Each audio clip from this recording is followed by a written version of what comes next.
Well, I do just say stuff. I saw that comment right before we went live. I do just say stuff, guys. Welcome in. Welcome in. Welcome in. We have a massive show lined up for you tonight. We've been waiting on some documentation related to the AES plant explosion back in October of 2025, and we got it. Well, we got some of it. We think we're going to have to request a little more, but that's okay. We'll give you what we have tonight. A big night lined up for you. I'm going to kind of rewind the clock a little bit so you get an idea of what all was going on and why this sort of became an issue. We also have some timing updates on some of the leaked text, and it may indicate where some people were at a given time. Andrew Kolvet.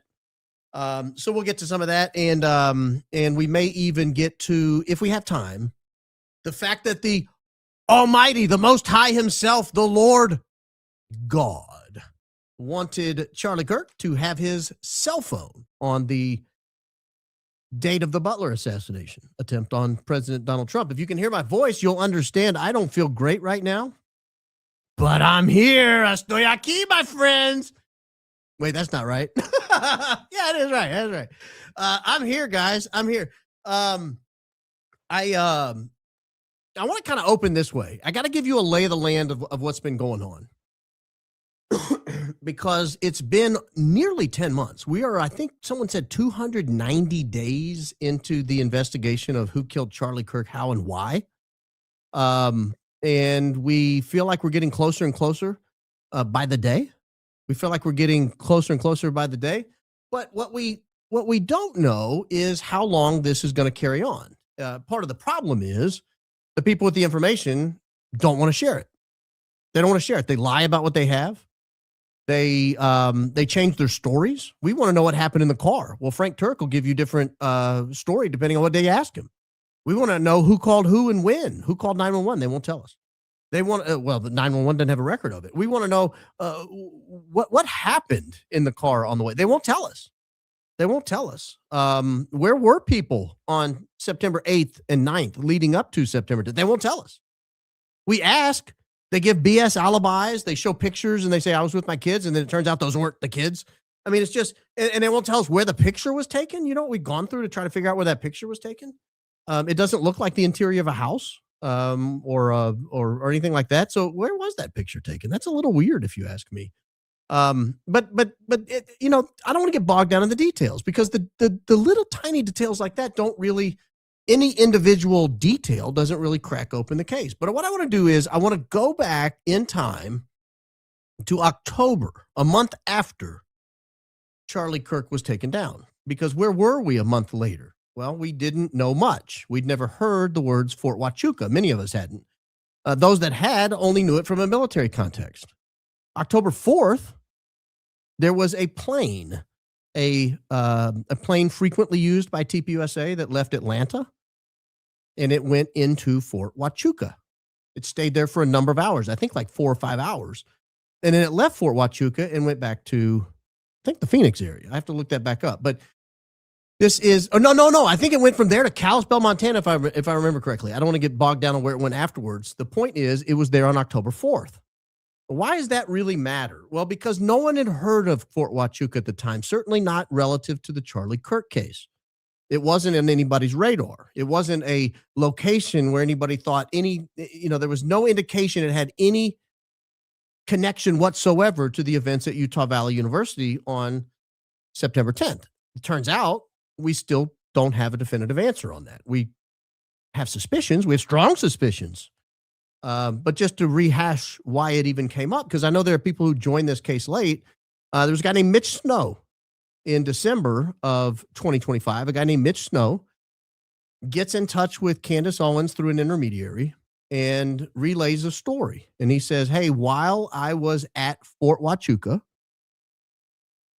September 8th and 9th of 2025, a day and 2 days before Charlie Kirk passed away, I saw some people on the base, and I saw some people at a hotel near the base. And here's what I saw. And he relays a story that I think even he said he was not 100% sure about. I think he said 95 to 99% sure on a couple of the people he identified.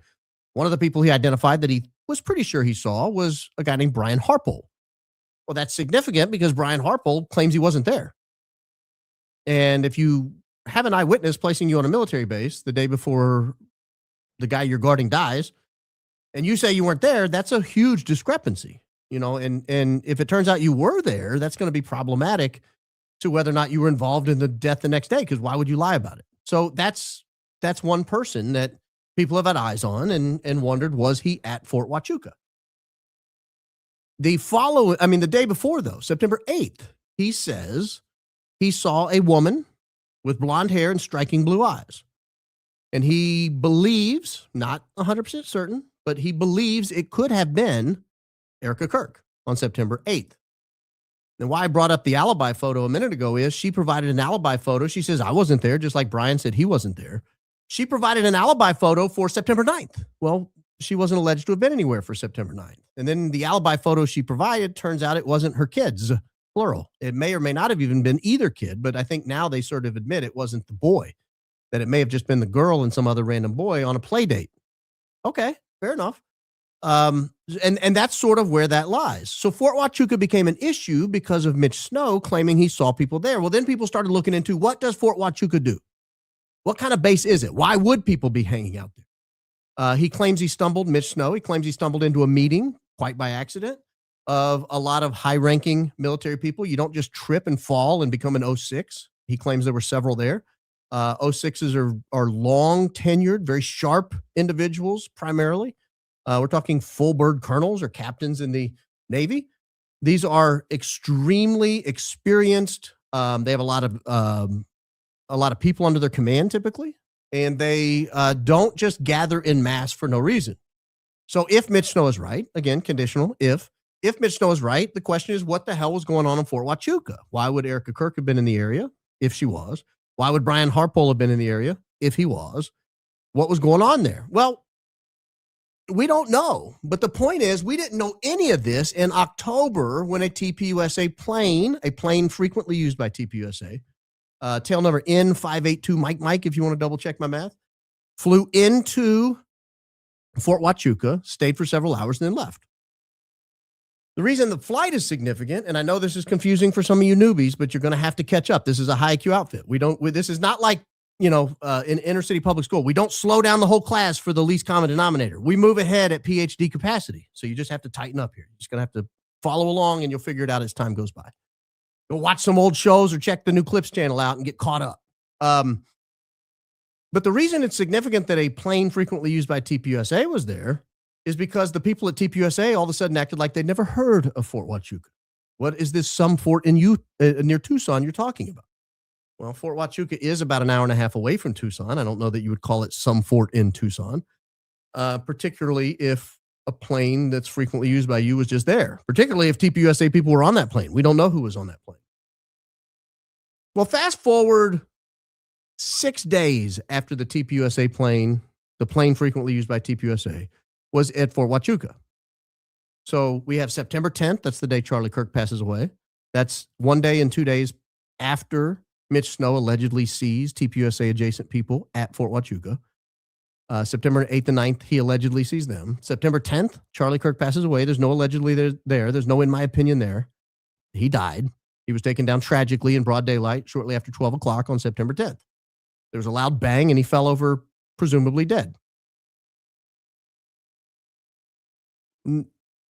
Was from September 10th to October 4th, there's a little time that goes by, but it's not much. It's just like 24 days.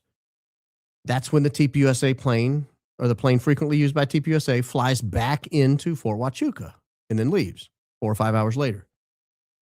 6 days after that plane went into Fort Huachuca, there was an explosion at a small plant in Tennessee, a little town called McEwen, Tennessee, a county called Hickman County, probably one of the most accurately named counties in America. Hickman County is rural. I know someone from Hickman County. I used to work for him. He's a brilliant guy. But when I went out towards his house one time, I looked around, I thought, wow, we're in the country. I mean, it's in the middle of nowhere. There's not much going on in Hickman County. There's a couple of stores, maybe a stoplight. Not much going on in Hickman County. But this plant explodes, and I was on vacation. It's about 60 or 70 miles, I think, from my house as the crow flies. And I was on vacation. I was out of state. I get back in town a couple of days later, and everyone in town is talking about this plant that exploded. It's all over the local news. You know, I open my homepage, comes up to the local news, and as soon as I open my homepage, it's all over the local news. I thought, what in the world is going on? What a tragedy. Like 15, 16 people died. Everyone was trying to make heads or tails of it. How could this happen? I mean, it was an explosives manufacturing facility. You figure if anyone knew how to handle explosives, it would be them. How on earth did this happen? Why would they just blow up? It's not often that explosive manufacturing facilities blow up. Fertilizer facilities, maybe. Feed mills, maybe. I mean, things that have a combustible material in small confined areas, and they aren't trained in handling explosives. Sometimes they blow up. But people who are trained in creating, designing, manufacturing, packaging, shipping explosive materials typically know how to handle explosive materials. They don't typically get blasted off the face of the earth. And this wasn't a small explosion. I'll show you a picture of it in just a minute. It was massive. And so this explosive plant blew up. And the reason it made the subject of conversation around town is I was talking to people and they said they felt it. And we're talking 60 or 70 miles away. They could feel it. It was that kind of an explosion. It was like a meteor landing in the earth. It was huge. It was like I don't know that anybody ever calculated. I don't know that I've ever seen it, but I've heard people compare it to like multiple nukes going off at the same spot. I don't know if that's accurate or if that's just people, adding a little puffery to the situation, but it was a big explosion. And it was 1 month to the day after Charlie Kirk passed away. And so no one really made the connection at that time, the day it exploded, to the Charlie Kirk assassination. I didn't think much about it. I got back into town, I think the morning maybe of the 12th, a couple of days after the plant exploded. And I did what I do.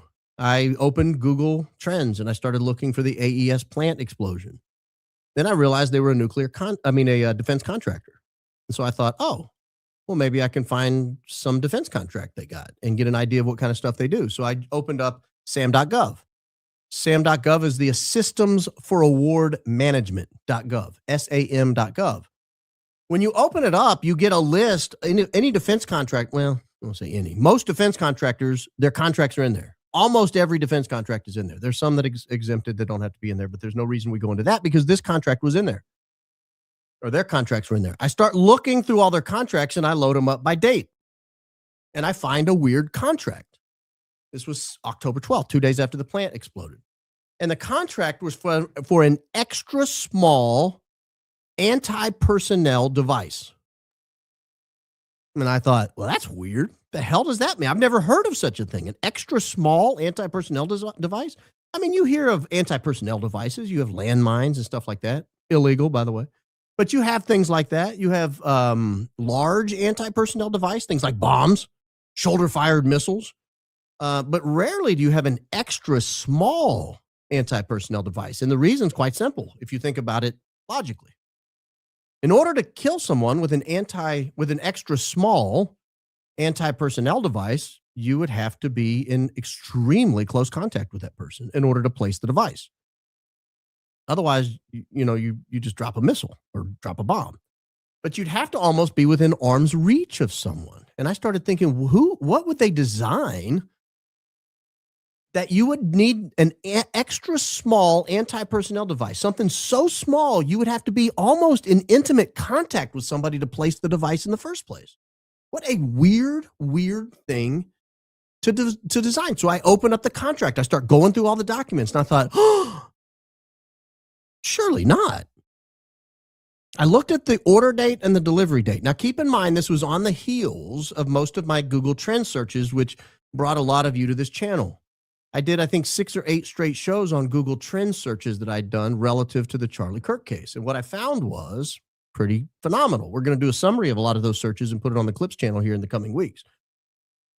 But when I looked at it, I thought, oh my gosh, these dates are uncanny. I mean, uncanny. The anti-personnel device was ordered in April.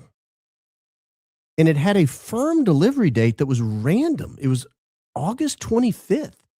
I mean, who orders something? I've been around defense contract. I'm familiar with how it works. Who orders something on that short of notice? Defense contracts usually go years. A year at a minimum sometimes. I mean, rarely, unless you're just picking up something ready to go off the shelf, it might be a short period of performance, but typically they're long. And they're not random, like from April 1 to August 25. That's a very weird period of performance on a defense contract. So I start looking at it. I think August 25th, that's 15 days before Charlie Kirk passed away. April 1st, let me go back to my Google Trends. So I go back to the Google Trends and I realized what I suspected. A lot of the initial planning that you can see, in my opinion, on the Google Trends, where they started really looking hard into some of the people and places that led to Charlie Kirk's demise, started taking place around April 1st. Maybe even a little before that. It really kicked up in June and July. But you started seeing searches pop up in that April timeframe. And I thought, okay, well, maybe, I've got a plant that exploded off the face of the earth, leaving no evidence of anything that was done inside that plant, probably taking out people who worked on munitions inside that plant. So those people are gone. That place is gone. That's like number one. Number two, I have a period of performance that starts about the time the Google Trend starts and finishes about 15 days or so, give or take, a couple of weeks before Charlie Kirk passes away. That's awfully weird. That's two things. And three, I have in the contract a requisition for a munition that would be very unuseful in most situations. Extra small anti-personnel device. Again, something you would need to be basically within arm's distance to use. And so I thought, all right, I need to report this. So I went forward that night. I think it was October 12th. I did the first show on the AES plant explosion. And I hedged as much as a man can hedge. I opinioned and I allegedly and I this and that. But I wanted to bring out the information. By that time, we had a sizable audience that had started accumulating after the Google Trend searches and on into some of the other stuff we were looking at. And I thought, we need to get other people's eyes on this to see if they know anything. And it worked because instantly people started looking into the AES plant explosion, some of the people who died surrounding the AES plant explosion, some of the people who were there. Someone tracked down a manager who had left employment shortly before the plant exploded. I actually called that guy. He was not amused. To his credit, he answered, but he was not amused. Mr. So-and-so, my name is Baron Coleman. I host a small podcast, very small. It was very, very small at the time. But I host a small, it's still small, but it was very small at the time. I host a small podcast and curious if you'd like to have a brief conversation about your tenure at AES and anything you might be able to tell me about the plant explosion. I don't remember his exact quote. I think it was like, F you, M effer, don't you ever effing call me ever effing again.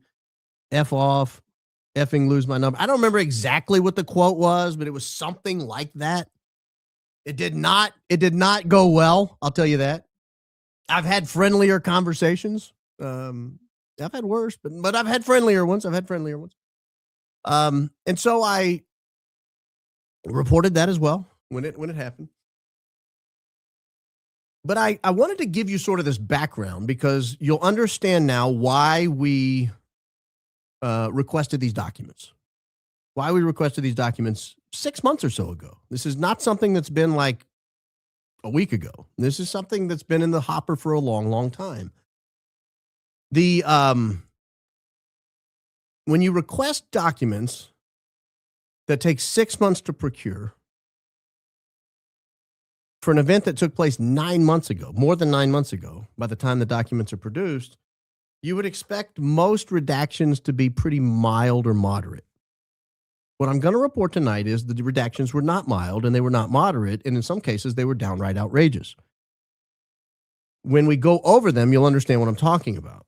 They used a particular redaction excuse that I found basically inexplicable.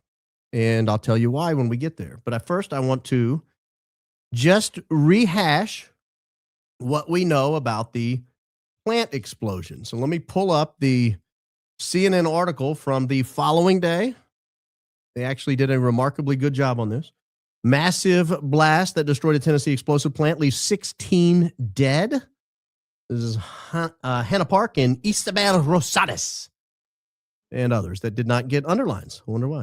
I don't know who they are, but they did not get underlines. Families of 16 victims killed in a devastating blast at Tennessee explosive plant have been notified, authorities said at a Saturday news conference. No one has been found alive in the search. I'll show you the picture, and that won't surprise you. Investigators are working through the scene foot by foot. At this time, we've not located any survivors, making the assumption all are deceased. They earlier thought 18 people were missing because their vehicles and personal items were at the facility, but they were able to locate the 2 people off site. A little strange, I'll admit. But, you know, hey. So here we go. This is the story. It's long, but I'm scrolling because at the bottom we have a before and after picture. So here's the before picture on the left.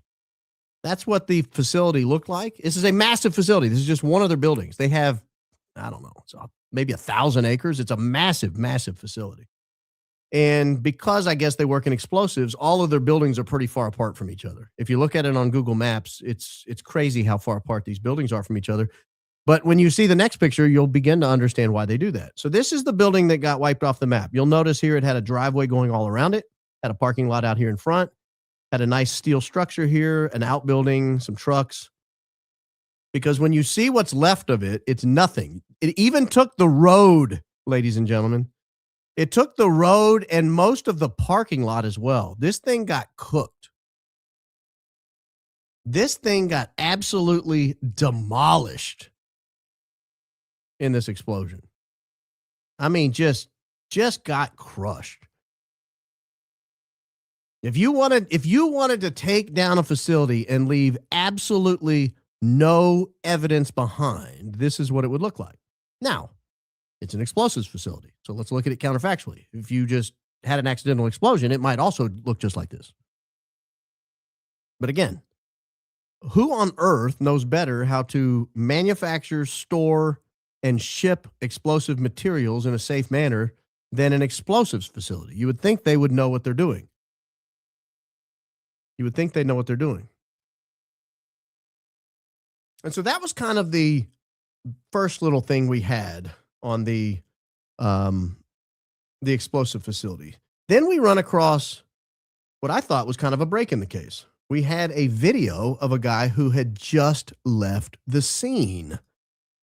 He had just gotten away moments before, really minutes before.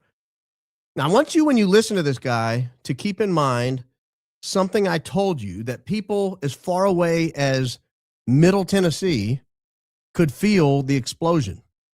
Okay. So, tell me about your day. Which specific part do you want to know? Let's just start at how this happened, what you were doing. Well, how this happened, I can only tell you what little bit I know. Yeah. So I left at 7:37. So clocked out 7:37. Would have made it by the gate 7:40. Mm-hmm. So I live out towards North 13. As soon as I got on South 13 to head towards Waverly, saw 2 police cars coming this direction, and my mind process was like, "Oh, probably a wreck happened." So I kept driving, got home, I had a little bit of talk with my father, and then I got friends calling me, and they said, "Are you okay? Are you alive?" And I'm like, "What are you talking about?" And they're like, "Heard your building blew up." I was like, "What are you talking about? The building blew up at your job, and there was an explosion." I was like, "This is a bad joke." More people kept calling, more texts, all of it. Everyone asking if I'm okay. I'm like, what's going on? And then eventually 2 coworkers call, and they ask, and at that point I'm like, okay, something serious has happened. So I call my 3rd shift supervisor twice. He's the only one that didn't make it off the property visually that I can, acknowledge, and there was no response. So I was naturally, that part, my heart just sunk. And I was like, all right, I'm going to get my coworkers. We're going to come down here. We're going to learn what we can, help how we can, do what we can. So I've done what I needed by giving interviews, statements to whoever. Because again, apparently I left maybe 7-8 minutes right before this incident happened. It's a miracle in of itself but it's also a tragedy. What's your feelings about this whole thing right now? Feelings? Well, I mean, naturally, I'm distraught. Mm-hmm. I mean, I said goodbye to a lot of coworkers, not knowing it'd be my last goodbye. That word in itself, so it feels sour coming out of my mouth. I mean, some of these coworkers had families and friends. Some were about to get married, start better paths in their life. That's. I have no idea if they're alive or not. I want to have faith that they're there, and they're possibly just unconscious under the rubble. I don't want to believe the worst can happen, because I feel like that'll just destroy me quickly. How long have you worked here? I just got on my training period, so I've been here for a little over 3 months. Overall, pretty good place to work, sounds like, from everybody I've talked to. It's not a bad place to work. Dangerous. Naturally, with a lot. I mean, but it's no different than driving a car on the aspect. A car in itself is dangerous. It depends on the person who's doing it. Yeah. I've been here a year and 2 months. A year and 2 months. Now, there's been accidents here before, but Well, not. I mean, the last big explosion that was not this bad was in 2014. That's obviously been a while ago, so it's not something you think. I mean, you look on the news and and it you didn't see. come to this bad. Yeah. They said this one was by far the worst. so locals are used to hearing tests, Yes. so that's not uncommon to hear in They'll- Because they They'll give thought that it could have been that and something might have misfired. Yeah. But when they heard that it was an actual building that was nothing left. Well, they give radio signals saying, "Hey, we're about to fire off," Oh, okay. and so they give a warning out saying we're about to fire off an explosion. There's enough people that were like, "This is a little too big." Yeah, because we're talking, there were people 15, 20 miles away that felt the shock Do you know where waves. Waynesboro is? Yes, I'm from Waynesboro. That they heard it, they felt it all the way in Waynesboro. Yes. And I'm like, people were commenting on the post saying, "Oh, it's an earthquake," or it's like, "No, we are landlocked, so you're not gonna feel that here." Right. And then when I heard accurate energetic systems, I'm like, okay, something's got to be happening. We try to call, no answer. Phone was going straight to. All right, I don't want to play any more of it because the good part's already happened. He'd been there about 3 months, give or take, and he left. I think he said 7 or 8 minutes before it happened was when he left. I don't look at that guy. I know other people do. I don't look at that guy and say he's guilty. He did it. I understand why some people feel that way, but I am not one of them. But I'm not telling other people what to think. They can think whatever they want. The point I wanted to make on this was it's a little unusual to me. I will say that about this guy. It's a little unusual to me that people in Waynesboro and people 60 miles away heard and felt it, and he was 7 or 8 minutes away and did not feel it or hear it. That's a little weird to me, if I had to be honest. But if you did it, are you going to go out there and give a bunch of interviews and put your face everywhere? I don't know. Probably not. But I wanted to play that because it just kind of gives you an idea that these are human beings. These are people. If this guy had been there another 8 minutes, he would not have been giving an interview. He would have been face to face with his Lord and Savior, having his first judgment. So it humanized it to me. When I saw that, it added an element of humanity to the entire thing. Now, there was a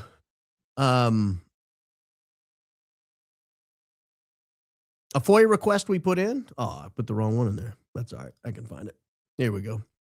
We put the FOIA request in, and here is their response. It came back on June 23rd, 2026. It went to the Department of Navy because the contract I described was to the Naval Surface Warfare Center Crane Division, Crane, C-R-A-N-E, because it's close to a town called Crane, Indiana, just outside of Bloomington.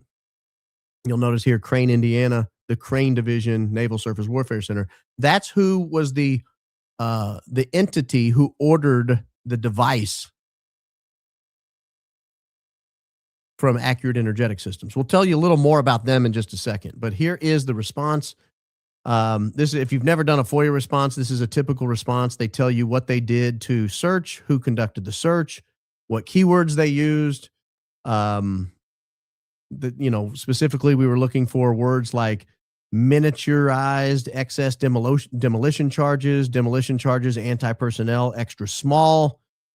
The contract number obviously was searched. That was a key search term. They found 33 pages and they released those. But they mention here that they have some redactions. Not unusual to get a redacted FOIA response. One of these was unusual, though. B3 is very common redaction. That's a export controlled technical data. Okay, that's not, you can understand that. They're not going to want to tell you how to build what it is they're ordering. B4, that's just trade secrets. You know, that makes sense. You don't want to release some company's trade secrets.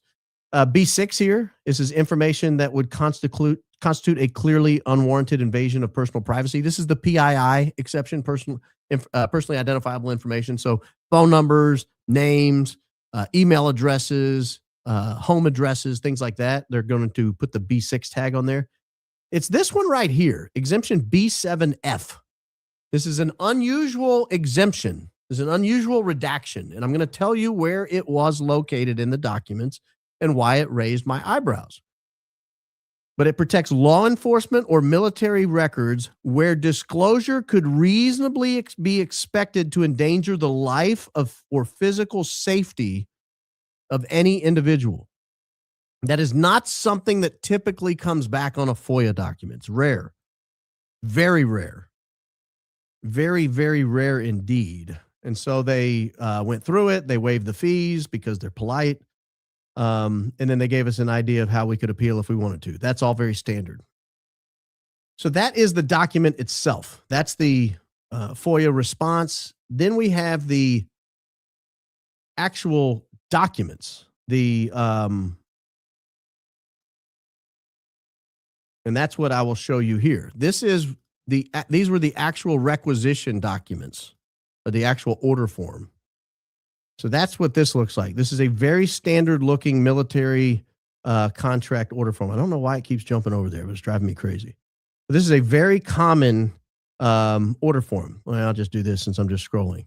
You get different sections. You get these like subsections. This is very standard, and these are actually fairly moderately, I would say, redacted. But when I talk about the redaction numbers, you can see how it says B3B right here on your screen under 2.3.1, B3B. So that is an example of a redaction. So they'll tell us here, Naval Surface Warfare Center Crane Division, and then it's redacted, is procuring this item to support a blank requirement. Okay, so that's an example of the redactions. But you can see this is a lightly redacted document. We're used to seeing, like in the Einstein files, where you just see whole pages that are blacked out. We don't get that here. We get a lot of information out of this, and we were able to procure a lot of information from this. So I'll come back to that in just a moment.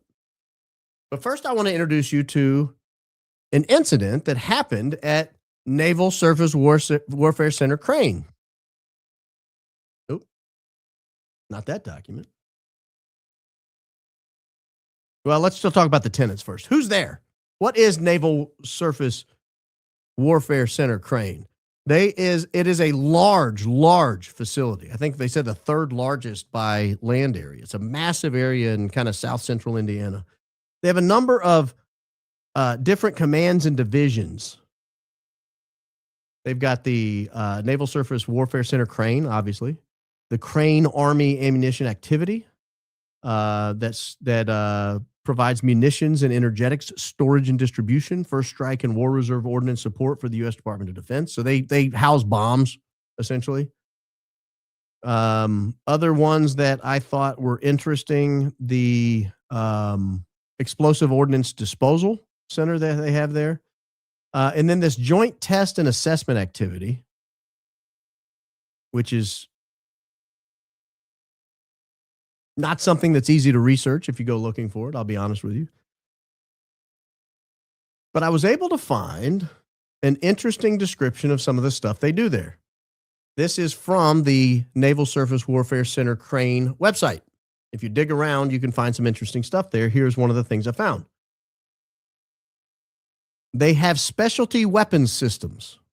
I would say an extra small miniaturized anti-personnel device is a specialty weapon. It offers full life cycle support. NSWC Crane equips and supports the elite warrior with best-in-class technical solutions, including small arms, pyrotechnics, demolition, materials, EO targeting, special ammunition, non-lethal weapons, optically guided munitions.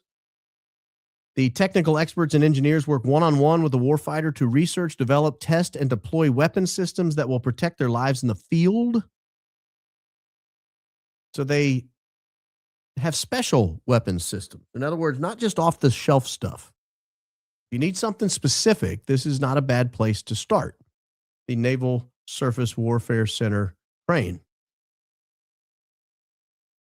Hold on, I have one more thing I wanted to show you, and apparently I linked it incorrectly.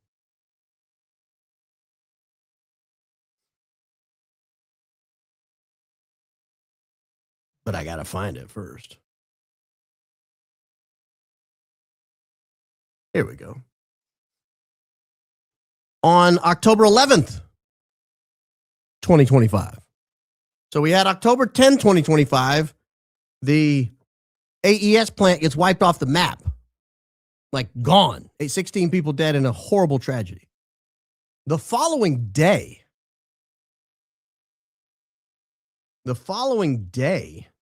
Indiana Naval Installation accused of mishandling hazardous waste and explosives. This is October 11th, 2025. Federal regulators say an Indiana Naval Installation mishandled hazardous waste and explosives, posing potential risks to the environment. The EPA sent a notice of the violations in September, and the news broke on October 11th. That may not be related, but it was weird timing, right? The following day, just something I found. Figured I'd mention it. Everybody has their own issues, you know. Okay, so let's go through sort of an overview of what these different redactions mean. The inimitable Daisy has come up with a graphic that goes point by point on these different redactions and tell us what they apply to, because we're going to need this in our heads as we go forward with this document. Again, this is a high IQ outfit. We are not slowing down class for the least common denominator. So this is exemption B3 we talked about. These are drawing numbers, TDP references, spec numbers, loading specs, encryption standards, shelf life data. This gets to the specifics.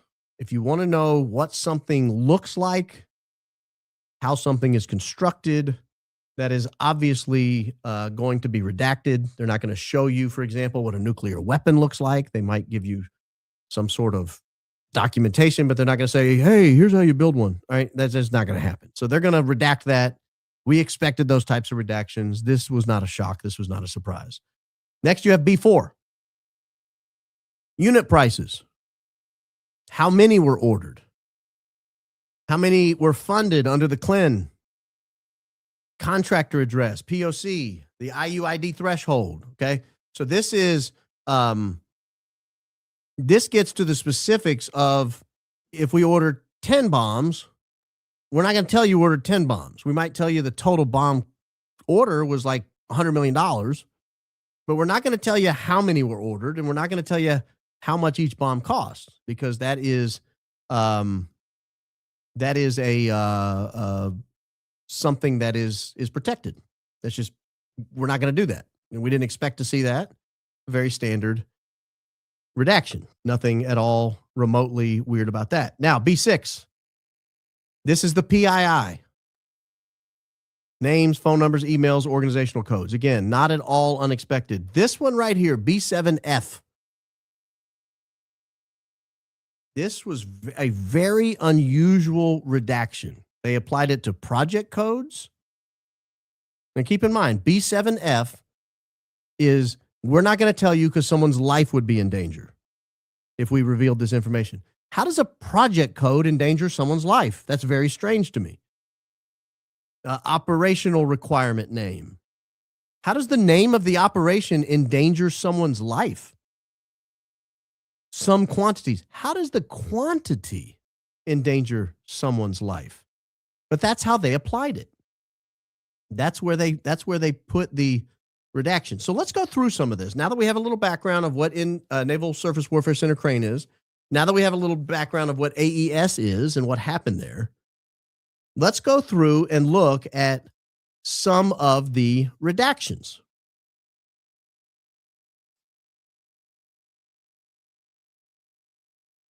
Let me pull this back up.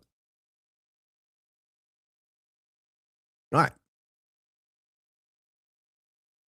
This is going to require me to use a rare screen over here I rarely use.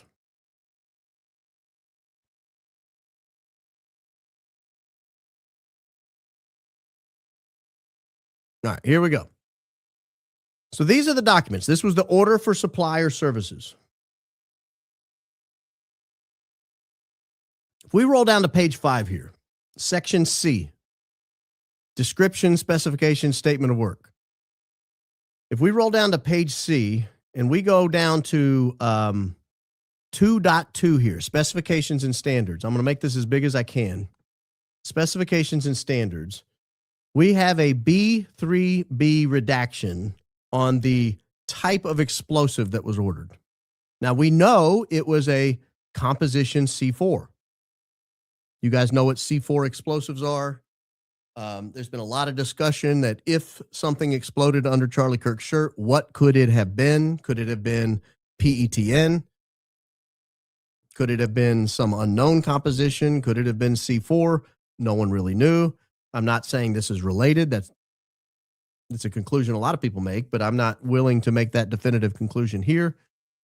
But this will tell you it is C4 at least. But what we don't know is, what is this line? What is it about this particular C4 that was redacted? We just don't know. We don't know. So we scroll down to page 6. We scroll down to page 6. Here are the requirements. The contractor shall produce a quantity. Again, quantity being redacted is not unusual. Could be 1, it could be 100. We don't know. We know the total cost was around $440,000. I don't know how much explosive quantity that gets you these days. Inflation is hitting everyone hard. Maybe hitting the Department of Defense as well. I don't know. But they ordered a particular quantity of this demolition charge AP extra small mini.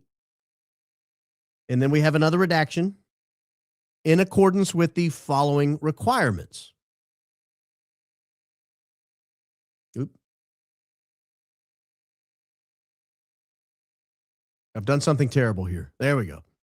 I know you guys don't like the way I scroll in and out, but I can't help it. The mini excess demolition charges shall be manufactured in accordance with crane drawing blank. We don't get the drawing number because we're not allowed to look at how it's manufactured, and it's packaged that way. Now, here is the first really interesting thing I found in this document. This is the first thing that popped up, and I thought, well, that's really weird. It's 3.4.1.2.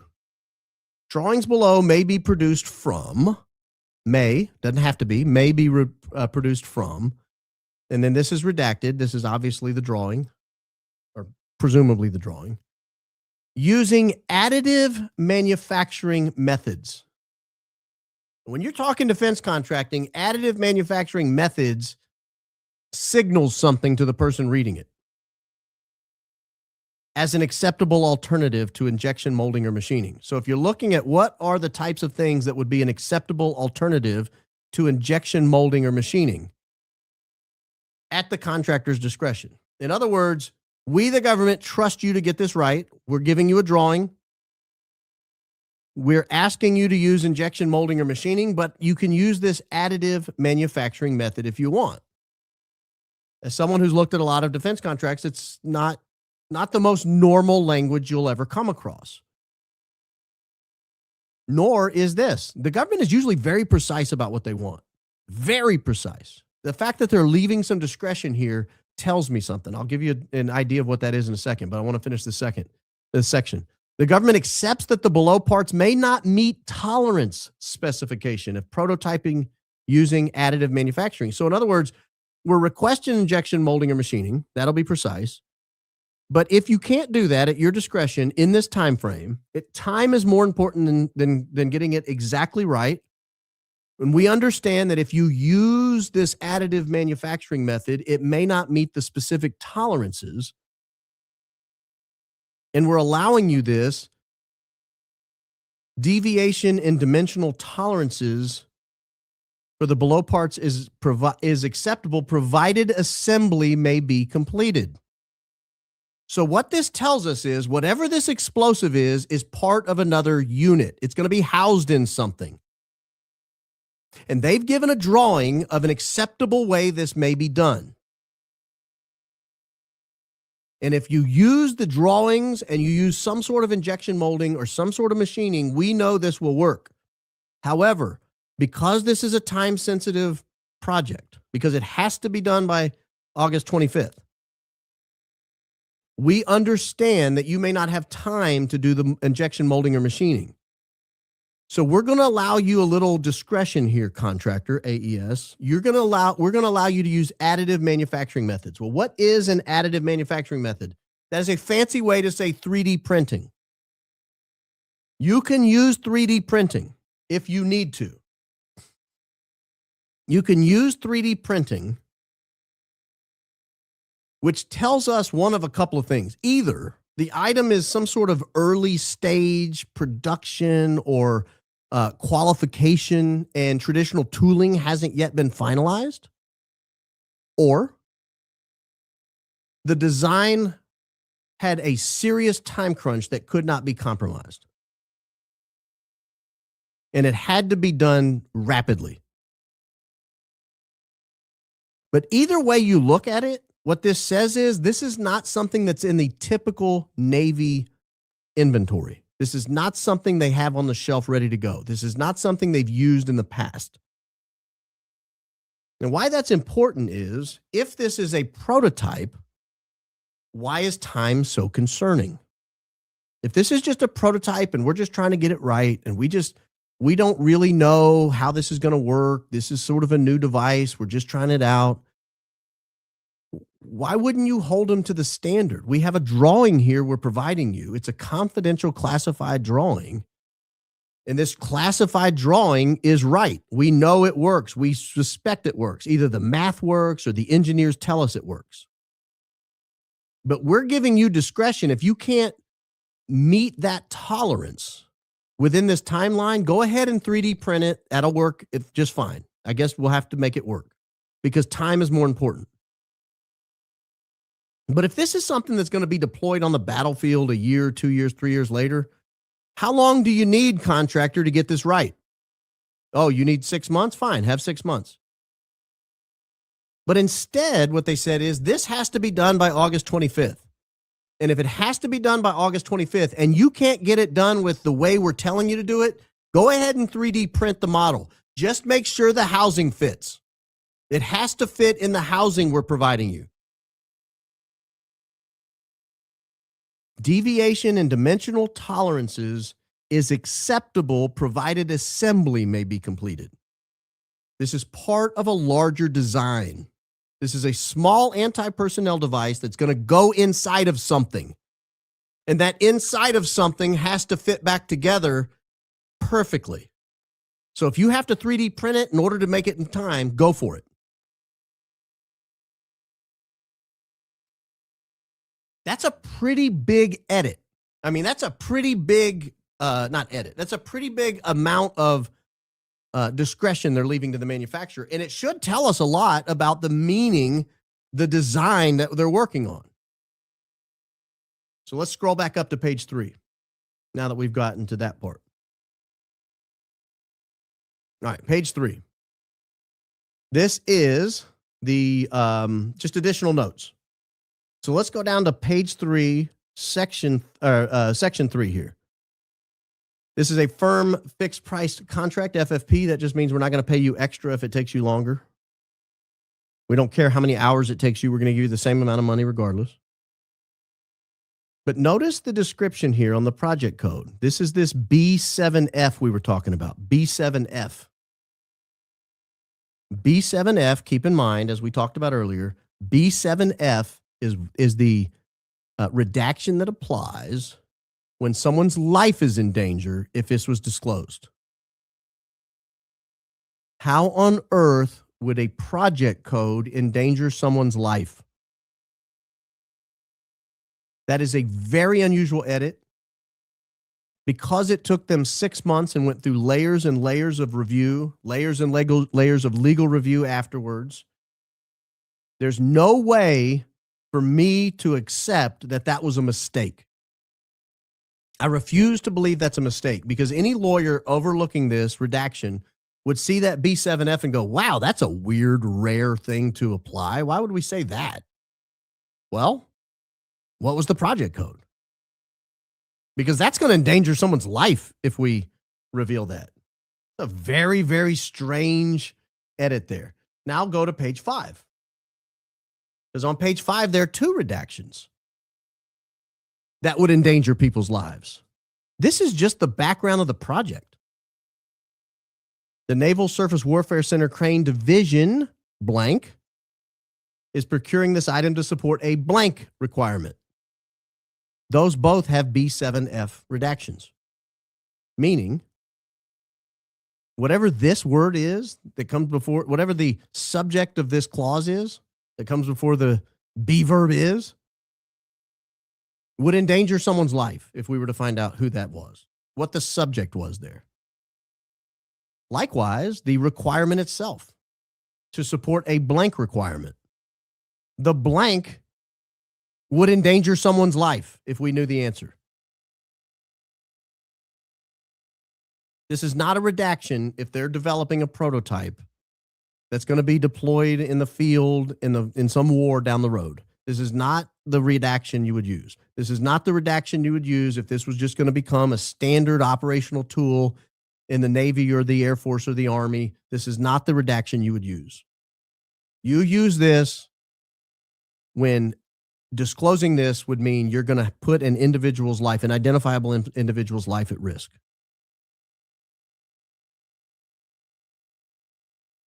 That's a very strange redaction. Keep in mind, this is after the plant exploded. That's after the plant exploded. There's a redaction right at the end of the document I want to show you. Come over here to page 32. Right here. So I'll back up a little bit so you can see what we're talking about. This is safeguarding sensitive conventional arms, ammunitions, and explosives. And they tell you here, they give you a little grid of the nomenclature, in other words, the naming of it, the stock number, and then they give you the sensitivity category.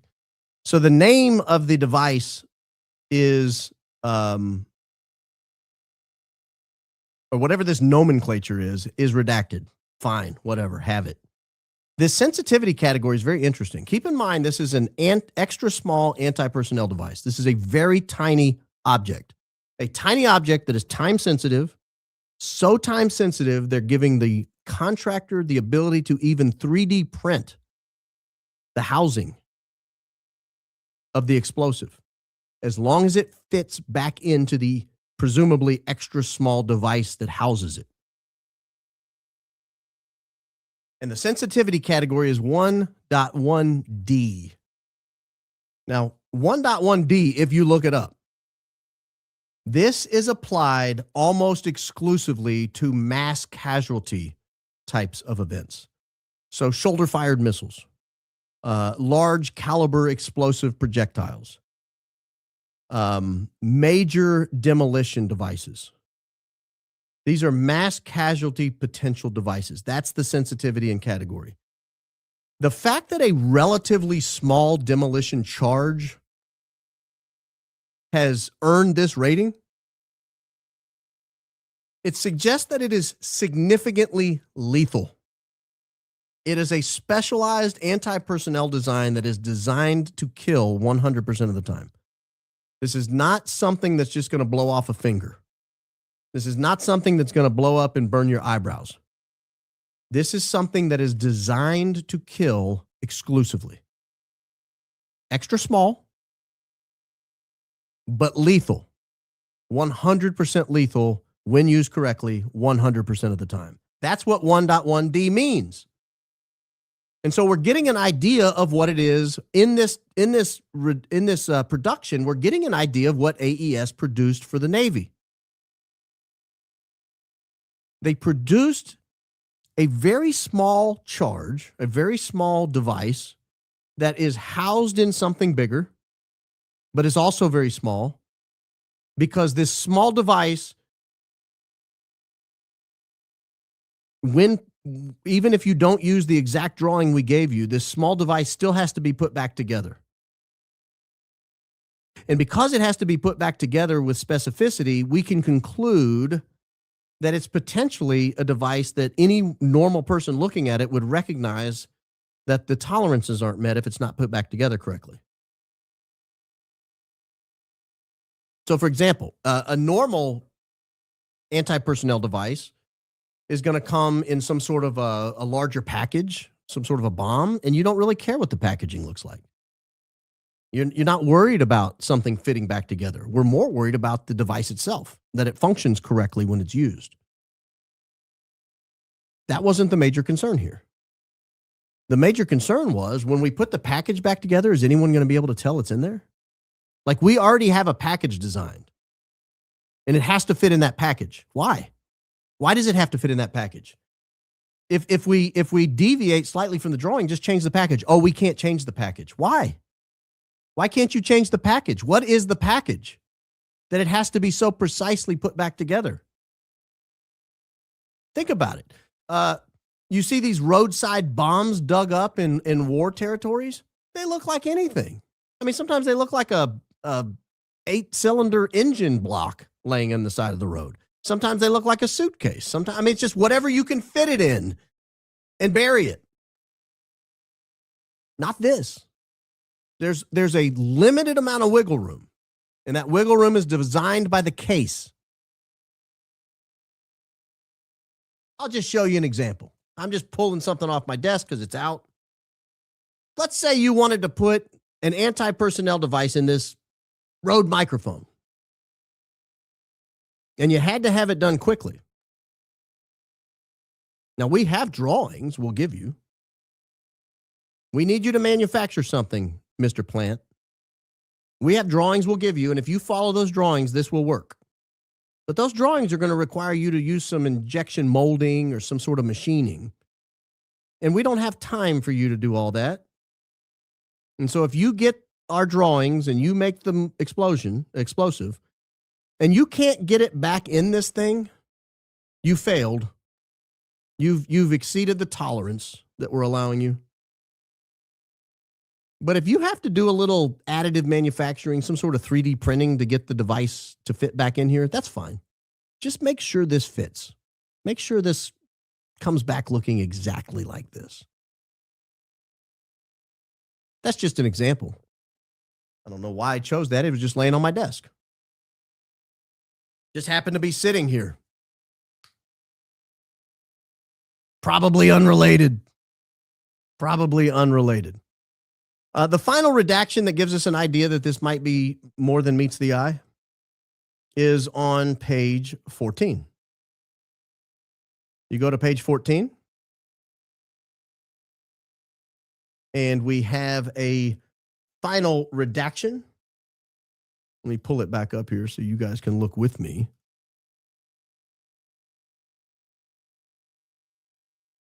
Back on page 14.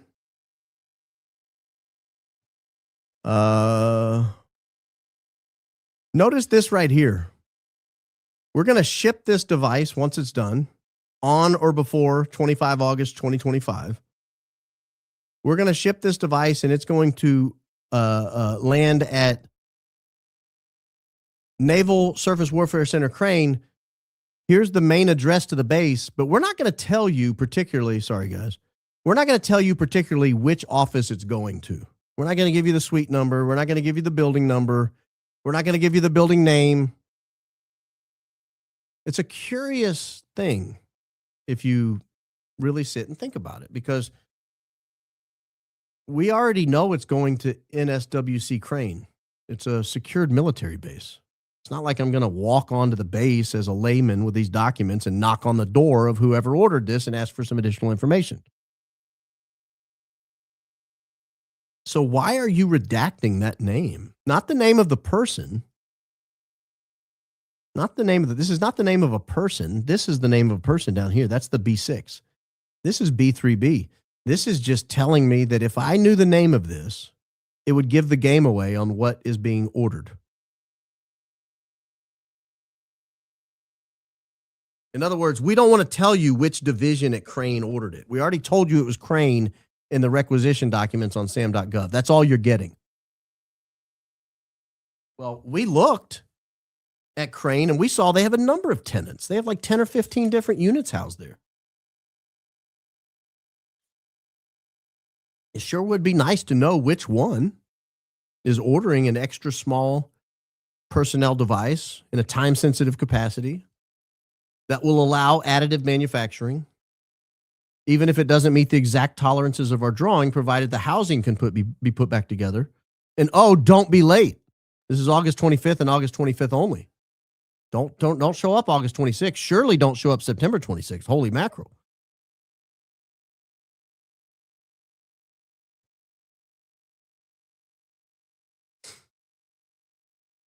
This is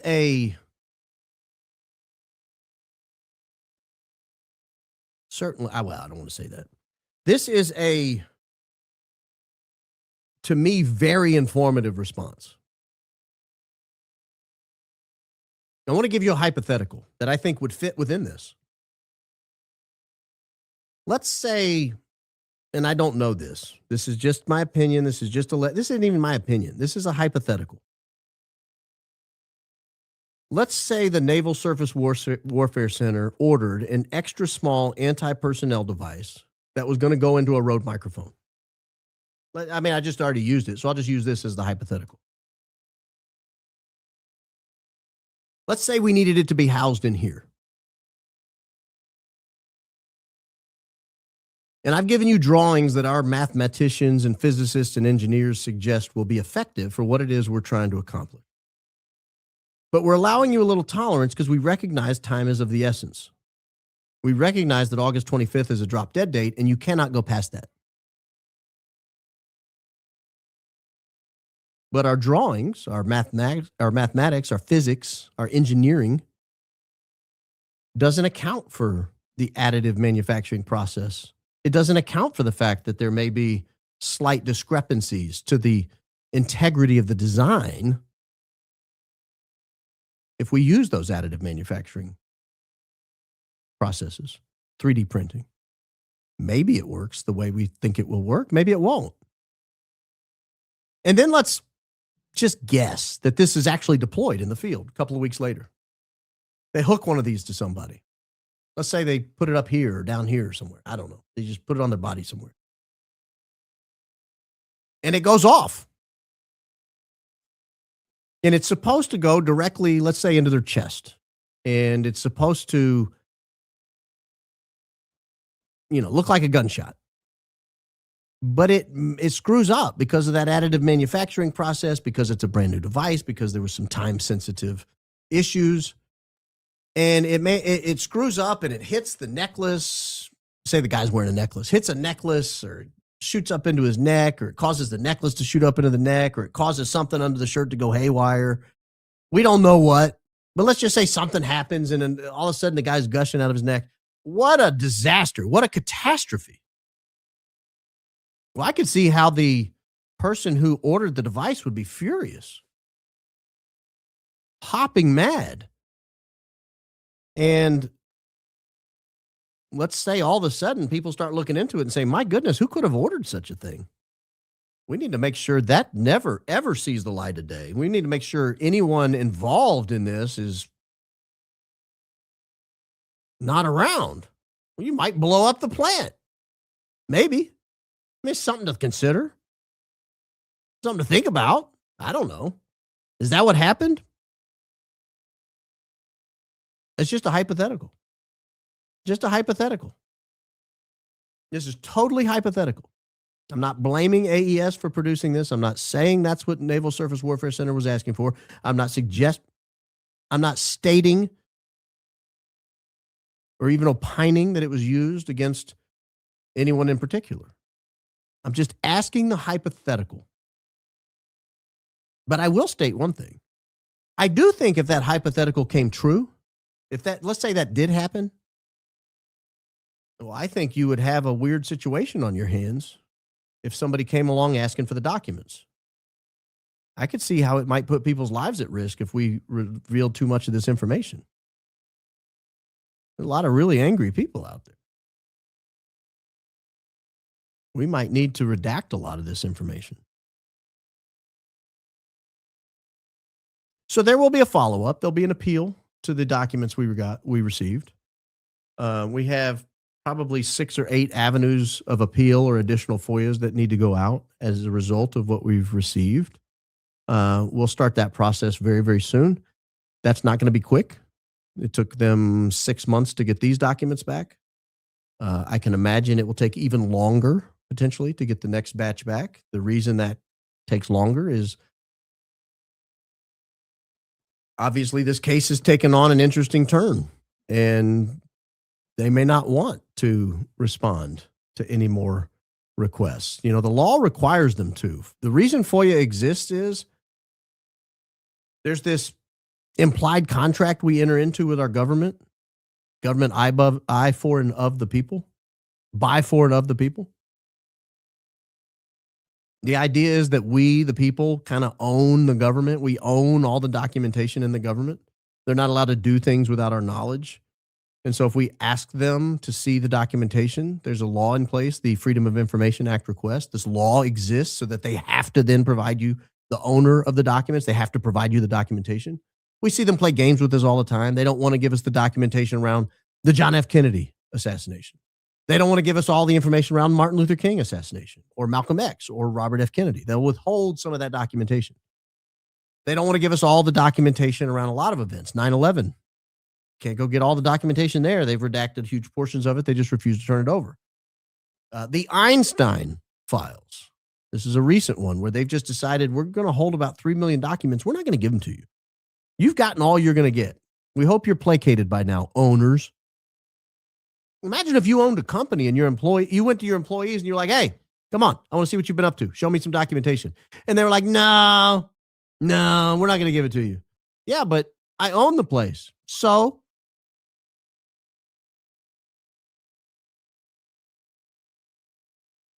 I mean, what can you do?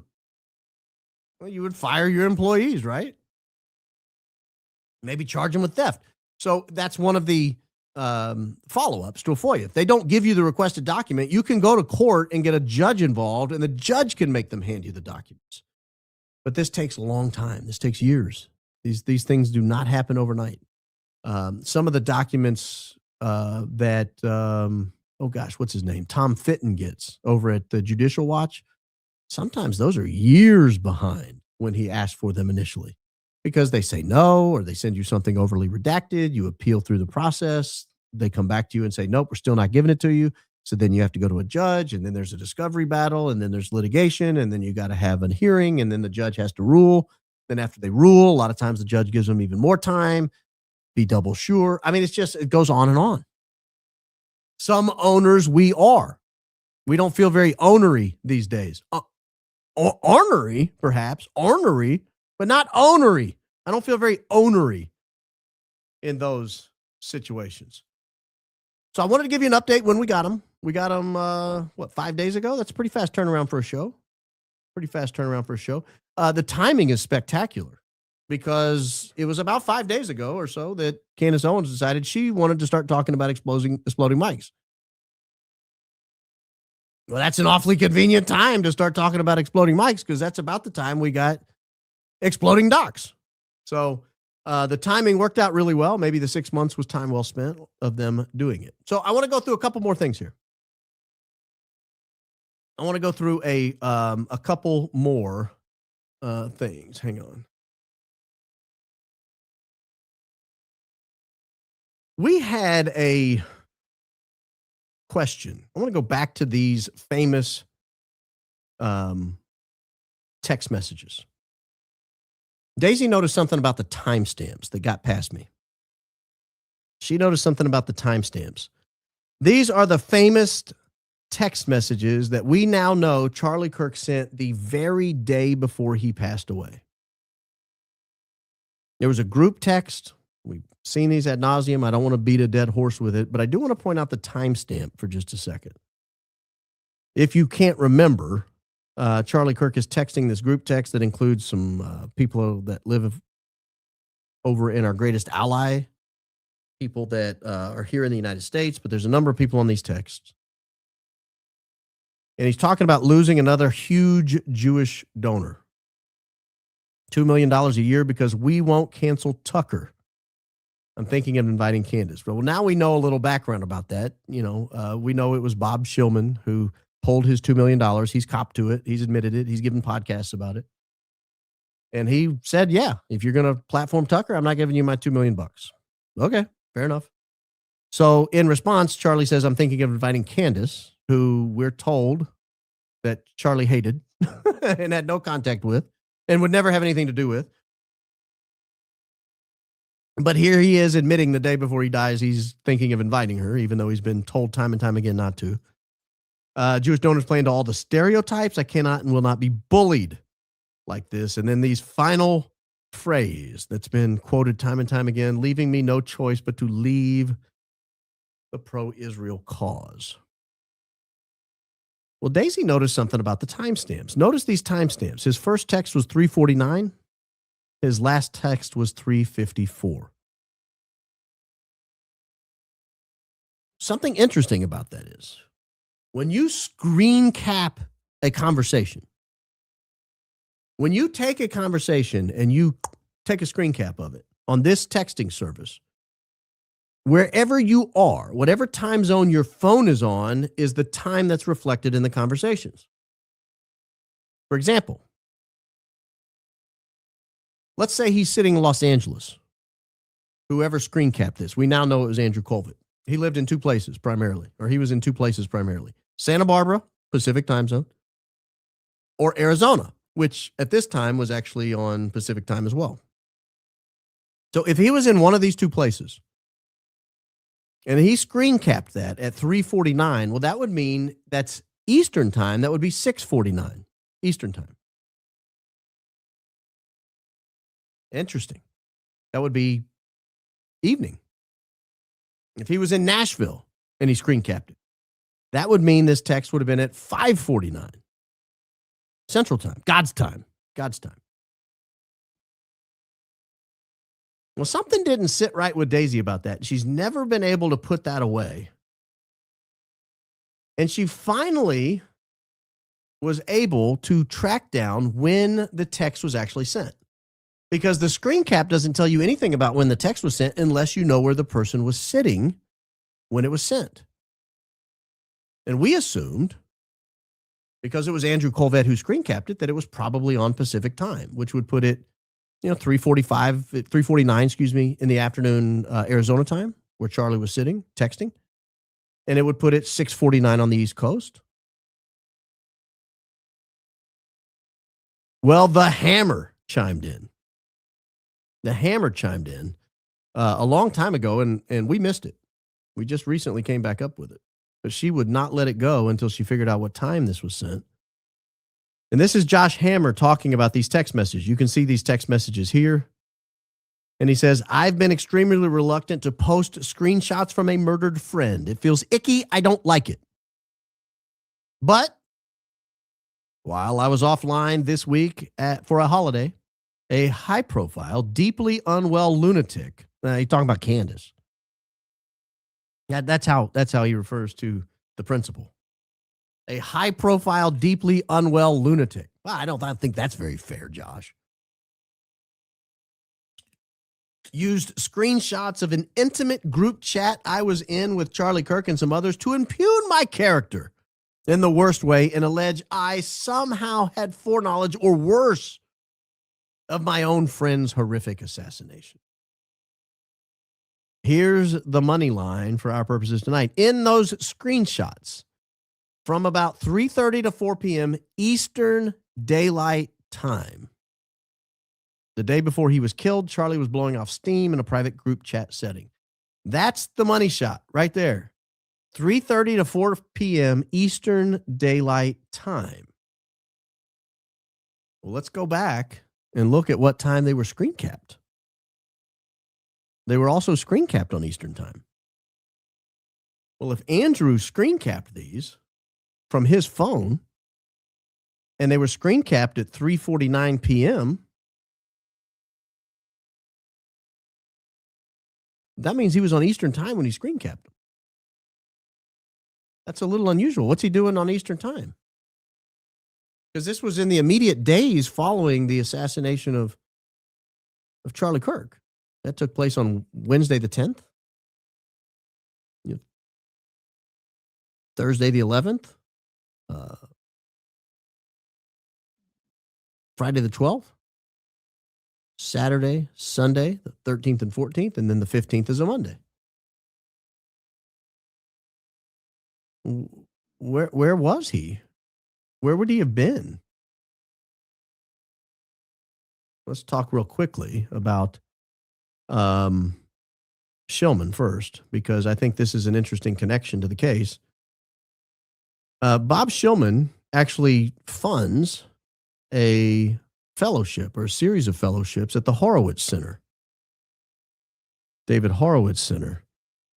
Josh Hammer is now a fellow at the David Horowitz Freedom Center as a Shillman Fellow, brought to you by the generosity of Dr. Robert Shillman. When you scroll down here, the Shillman Journalism Fellows Program is funded by the generosity of Dr. Robert Shillman. Includes such writers as Bruce Bauer, Jason Hill, Bruce Thornton, Robert Spencer, Mark Tapson.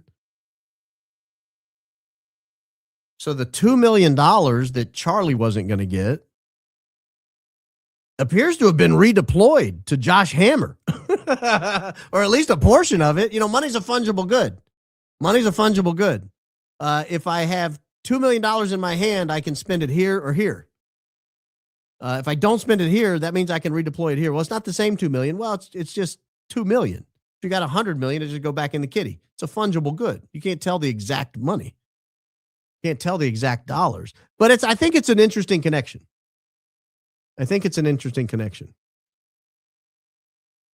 Now,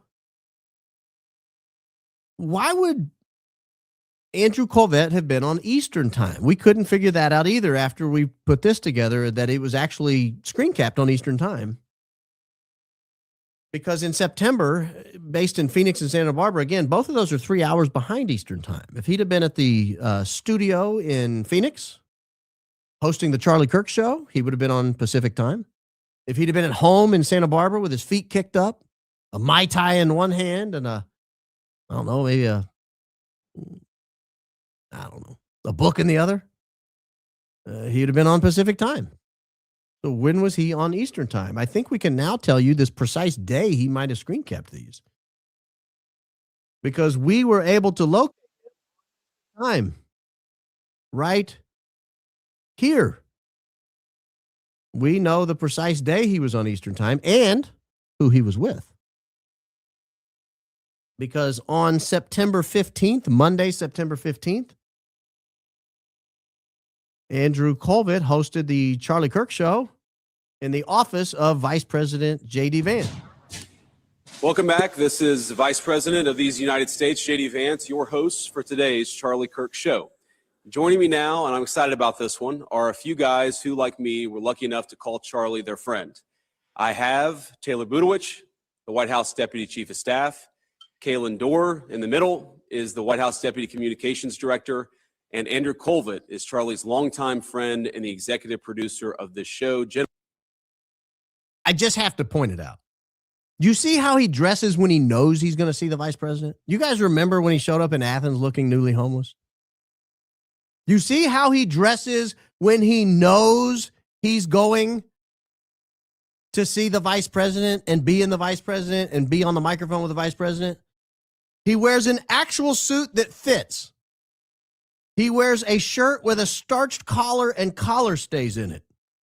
He does not have on black pants. They're not black jeans. They're not rolled up. He doesn't have shoes that you would never wear in front of the vice president. He doesn't look newly homeless at all. How casual was was Andrew Kolvet when he was on the stage in Athens, supposedly pre-planned event with the Vice President of the United States, in an ill-fitting blue coat on top of black jeans that were rolled up with goofy shoes, frankly. No offense, Andrew. An ill-fitting shirt. I don't even think it was his shirt, if I'm being honest. The shirt didn't look like it fit. It was all bunched up. His collar was all out of bounds. No starch in the collar, no collar stays. It was all rolled up and wrinkled. Do you see the difference when he knows he's going to be on camera with the Vice President of the United States? This is how you dress when you go into the office of the Vice President of the United States. This is how you dress when you're going to be on stage with the Vice President of the United States. I don't care who it is. I don't care if you liked or didn't like Joe Biden when he was vice president, or Kamala Harris, or who's some of the other vice presidents we got? Mike Pence. This is how you dress. You don't look like a clown. It was so obvious looking back now. When you look at this picture, it is so obvious that Athens, Georgia event was canceled at the very last second. Erica Kirk's appearance was canceled at the very last second. I'm not even going to say allegedly, in my opinion. I'm going to state it as fact, based solely on how Andrew was dressed that day. He had no idea he was going to go on stage. He would never have dressed like that if he did. But now we know where he was on September 15th, or now we know when he was on Eastern Time. And what conclusion can we draw from that? He didn't screen cap the text messages on September 10th, the day that Charlie Kirk passed away. He didn't screen cap the text messages on September 11th, the day Tyler Robinson turned himself in. He didn't screen cap the messages on September 12th, the day it was announced that Tyler Robinson had turned himself in. He didn't screen cap the messages on the 13th or 14th over the weekend. He screen capped the messages, I believe, on September 15th, the day he met with the Vice President of the United States. That's the day he sent them to Joe Kent. My question for Joe Kent would be, who told Andrew Kolvet to send those messages to you? What a weird person to send them to, if you think about it. What a weird person to send them to. You've got a dead political figure, presumably assassinated at this time. We all kind of thought that. Presumably assassinated by a guy on the Losi Center roof with a 30-06. For whatever reason, you have some text messages where the day before he said, I'm leaving the pro-OGA cause, and you think they might be related. I can come up with a long list of people I might send them to. I might send them to Kash Patel. Kash Patel's the director of the FBI. I might send him to the deputy director of the FBI, Dan Bongina. I might send him to the director of national intelligence, Tulsi Gabbard. I might send him to the sheriff of Utah County. I might send him to the sheriff of Washington County, where he was apprehended. I might send him to the police department at Orem, Utah, maybe the chief of police at Orem, maybe the chief of police in Utah Valley University, where it occurred. I can think of a number of people before I go down the list to like sub-agencies within sub-agencies of cabinets in the United States executive branch. Like Joe Kent was such a specific person to send that to. And I don't know why he chose Joe Kent. But I'm guessing it was this day that decision was made. Maybe he ran into Joe Kent. Maybe Joe Kent mentioned it and he said, oh, I got something for you. Let me send it over to you. And he screen capped. I don't know.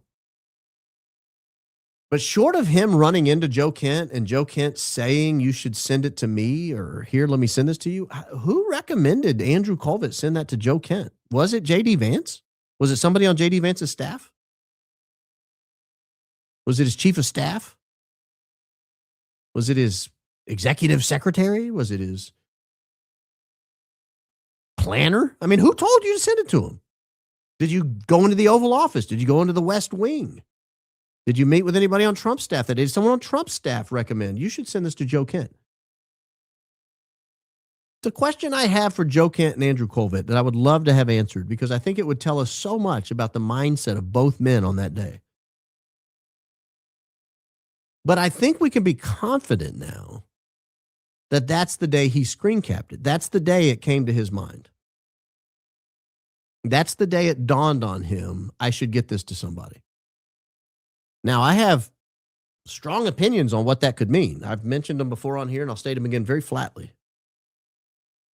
There are only a couple of reasons I can think of why you would do that, maybe three. The first reason is pretty obvious on its face. You think that our greatest ally might have had something to do with this, and you want to get this text message into the right hands so it can be investigated. That's the honest reason, that you would screen cap those messages from Charlie Kirk and send them to the ODNI. Joe Kent as the counterterrorism director, that you think there's some sort of foreign involvement. You think it might run through our greatest ally. And so just in an effort to clear every base, you want to make sure that he has access to those text messages and can investigate them. That's reason one. That's the honest explanation. The second explanation is really, really dark. Now, I've got bad feelings about this one. I don't know which it is. But the second explanation is, you know they're not involved and you want to blame them. You want to shift it. You need it to leak out. You need these text messages out in the public, but you don't know how to get them out in the public. So you give them to Joe Kent. Maybe Joe Kent will leak them. Maybe someone in his office you think will leak them. Well, time goes by, they don't leak. And so you make sure they get out. Well, who's going to report on this? How can we make sure these text messages get out in the public? Oh, we'll make sure Candace gets them.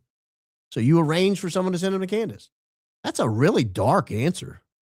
Because what that does is it shifts any investigation into TPUSA, any investigation into the United States military, any investigation in the United States government, any investigation into any of these other groups that might fall back on you eventually if, assuming that the case isn't what we think it is. Assuming the mainstream narrative isn't what we think it is. But that it'll shift the investigation over to our greatest ally because you're betting on one of two things. Either the greatest ally will not put up being blamed on this, having this blamed on them. Or people will go so crazy looking into it that they won't bother looking at anything else. It's just a bait they won't be able to refuse. It's like casting a line into a pond with gigantic bass and it's just a big old fat juicy worm. You know they're going to be circling all over. They're not going to be able to resist it. Yes, Tilly trying to get on air. She thinks she's famous. What can I do? We could do a whole clip show of just Tilly showing up.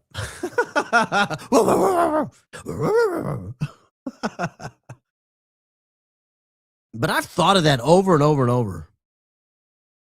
And I'm just thinking counterfactually here. I'm not saying this is my opinion, but I'm just offering this as an explanation. It was really weird how our greatest ally's prime minister came out nearly immediately saying, we didn't do it. We didn't do it. We had nothing to do with this. Buddy, no one's accused you. But what if he thought people were going to accuse him? What if he wanted to get out in front of people accusing him? I have a hard time believing that our greatest ally doesn't have a pretty good intel pipeline into TPUSA and into the United States government. That they pretty much know everything going on. They're probably listening to you and me. Probably me more than you, but maybe they're listening to all of us. If I was planning an operation and at the end I said, hey, you know who we can blame this on? I got a text message that'll be perfect. They'll know about it, I would imagine. And so I could see them saying, we didn't do it. We didn't do it. Stay away. Stay away. I don't know if that's what happened or not. This is how my brain works when I can't sleep at night. I've been very ill the last few nights. I actually slept well last night, but the 2 or 3 nights before that, I slept like crap. I mean, a couple of 3 hours here and there. And I'm starting to get better. I'm not 100% better, but I'm better. I'm not good, but I'm better. I'm like 82.47% normal. I'm getting there. Like I'm B- territory. But I've thought about that because I really struggle to come up with an explanation for why Andrew sent those text messages to Joe Kent and why those text messages eventually leaked out to Candace. And I can't think of a good reason. But now that I know where Andrew was when he screen capped him, I think I know where he was when he screen capped him. A few more chips fall into place for me. A few more puzzle pieces click in. Just a few more click in. They start to fill in a little bit about what may have really happened. So I'm interested to continue pulling on this thread. I'm very interested in continue pulling on this thread to see if we can figure out where it goes. Now, I have one more thing I want to cover. I want to totally switch gears. There was not that one. I want the other one first. I want this one. No, that wasn't it either. Daisy, it's the one where she says she cut the internet. That's the one I'm looking for. That's the one I'm looking for. So I'll go out of order if you can find that one. If not, we'll do it. We'll show it again tomorrow, or we'll refresh it tomorrow. But that's the one I'm looking for. We saw this clip.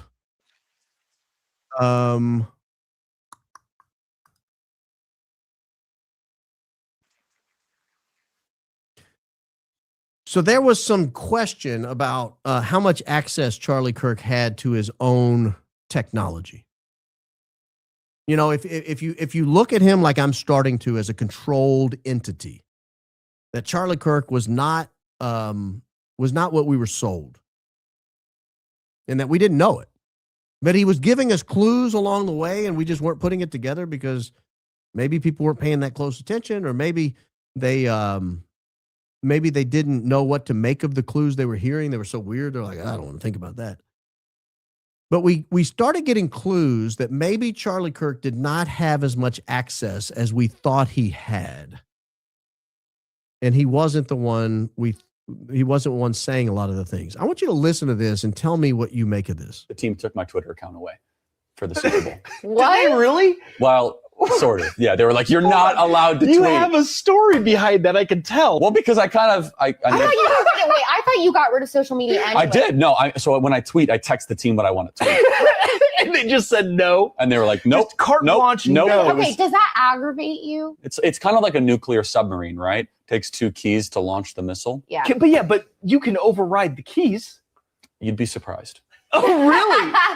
There's a pretty strong check and balance. It's like a veto. It's, you know what? There is one that I overrode the veto. Okay, tell us. DeMar Hamlin. Oh. Do you remember that? Yes, everybody remembers. So DeMar Hamlin collapses. Andrew is taking like an hour off. That's your PR person. Yes. And I call Daisy. I'm like, I need the password. And they were like, okay. And they're like, no. And she was like, okay, I work for you. Give me the password. And then Andrew gets back online, and we had a chat. That's a really interesting behind the scenes. Isn't that something? I just want to clarify. It's not the same Daisy I was just talking to in my ears. A totally different Daisy. But I thought that was pretty fascinating. Doesn't even have the password to his own Twitter account. He has to get approval from Andrew before he speaks online.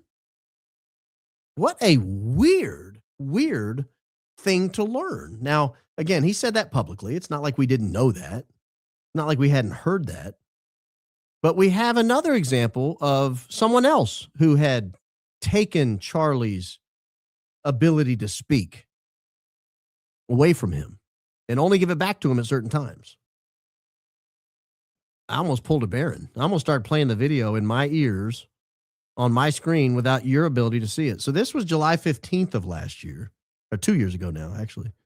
July 15th of 2024. So 2 days after the Trump assassination attempt, you have a very sick-looking Blake Neff here, Jack Posobiec, who kind of unironically calls himself Agent Poso. And then I guess this is Tyler Boyer during his weight gain phase. He kind of yo-yos a little bit. This is like non-Wegovy. And then, sometimes we get Ozempic, Tyler. But this is an interesting tale here that gets you an idea of exactly what we're talking about. Lived through Saturday. That was Saturday afternoon. I remember. Was I the first person to text you about that? I was pretty quick on the draw because I have a funny story about this. But it was Shabbat. Because I broke Shabbat halfway through the morning. because someone contacted Erica saying, do you want JD to be vice president? Yeah. And so I said, do I really need to break Shabbat? They said, we need you to turn your phone on. In order to reach Charlie, someone had to contact Erica because one day a week he was unreachable. Now, what's interesting to me about it is only Charlie was unreachable. His wife was very much reachable on Saturday. You'll see for the rest of this clip, they all knew that the way to reach him on Saturday is to reach his wife. So this was not a family affair. This is not something that the couple did together where they turned their Shabbat Shalom, daddy's home, I'm 100% present with the family. No. The wife is not 100% present. You, sir, are out of reach. We cannot reach you, but we can reach your wife at a moment's notice. And so that's a big deal for me to break Shabbat, right? Yes. And so I sent some input. All right. And then Anyway, I had my phone open for the rest of the day. And Erica, I kid you not, was like, she said, I think God wants you to have your phone on today. So, again, taking apart the fact that this was the day of the Butler assassination, that all this happened, and oh boy, isn't that weird? Erica spoke for God that day. Erica spoke on behalf of the Almighty. Now go back, open your Bible. You'll see all through there, particularly in the Old Testament, the Lord spoke to me and said, the Lord said, and then you'll write down what God said. Isaiah said it, Nehemiah said it, Ezra said, like you go through, all these people tell you what God said. We have the book of Erica. We now have the book of Erica. And the Lord spoke, saying unto me, the Lord wisheth that thou have thy phone on this fine Shabbat. That's a little weird for me, if I'm being honest. It's a little weird for me. If you're going to honor the Shabbat at the Kirk home, then honor it. I don't have a problem if you want to take a day off. I don't work on Saturdays. I don't throw my phone in a drawer. I mean, you can reach me. Sometimes I'll go to the ballpark with the kids. Sometimes we'll watch a ball game, but I don't like sit at the front of the computer and work all day on Saturday. It's kind of the only day I take off. But I do think everybody needs a day off a week. If you can afford it, you should take a day off every week. If you can't afford it, you should structure your life so that you can take a day off every week. I don't know about 2 days. That's kind of greedy, if I'm being honest. The Lord only asked for one. Why do you need two? I'm kidding, people. I'm kidding. Take as many days off you want. But it's a little interesting to me that somebody called her so they can reach her. She doesn't observe the Shabbat. So somebody reaches her and says, tell him to turn his phone on if he wants JD to be the vice president. Well, why did he care so much? That's irrelevant. That's not what we're talking about. It's an interesting side question, but it's not what we're talking about. But you can reach Erica, and then she can tell you, okay, you've now made the phone call you needed to make about the vice presidential selection. But God is telling me you can go ahead and keep your phone on the rest of the day.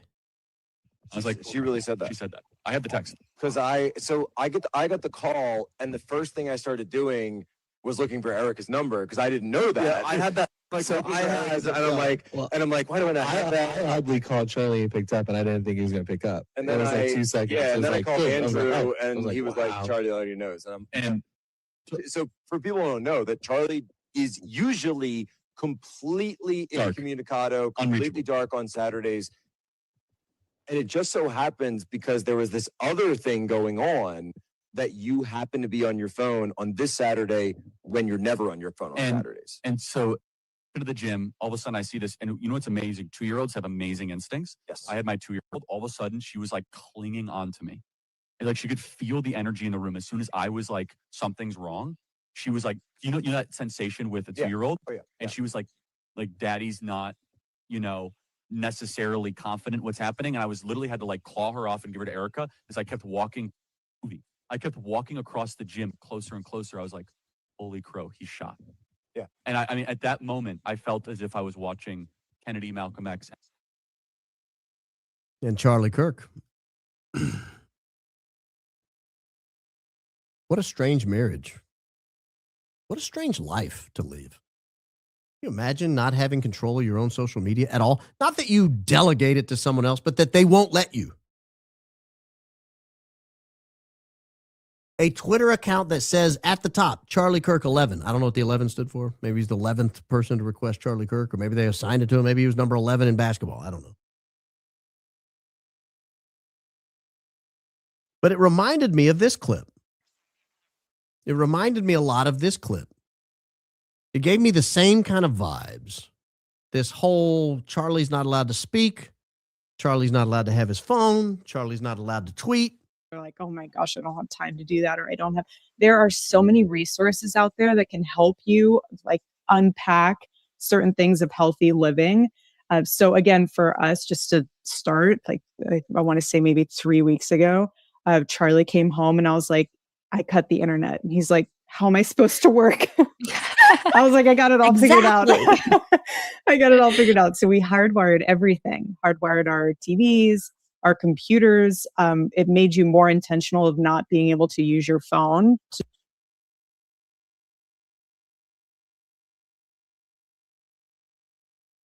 Guys, she cut the internet, but you can still use your computer.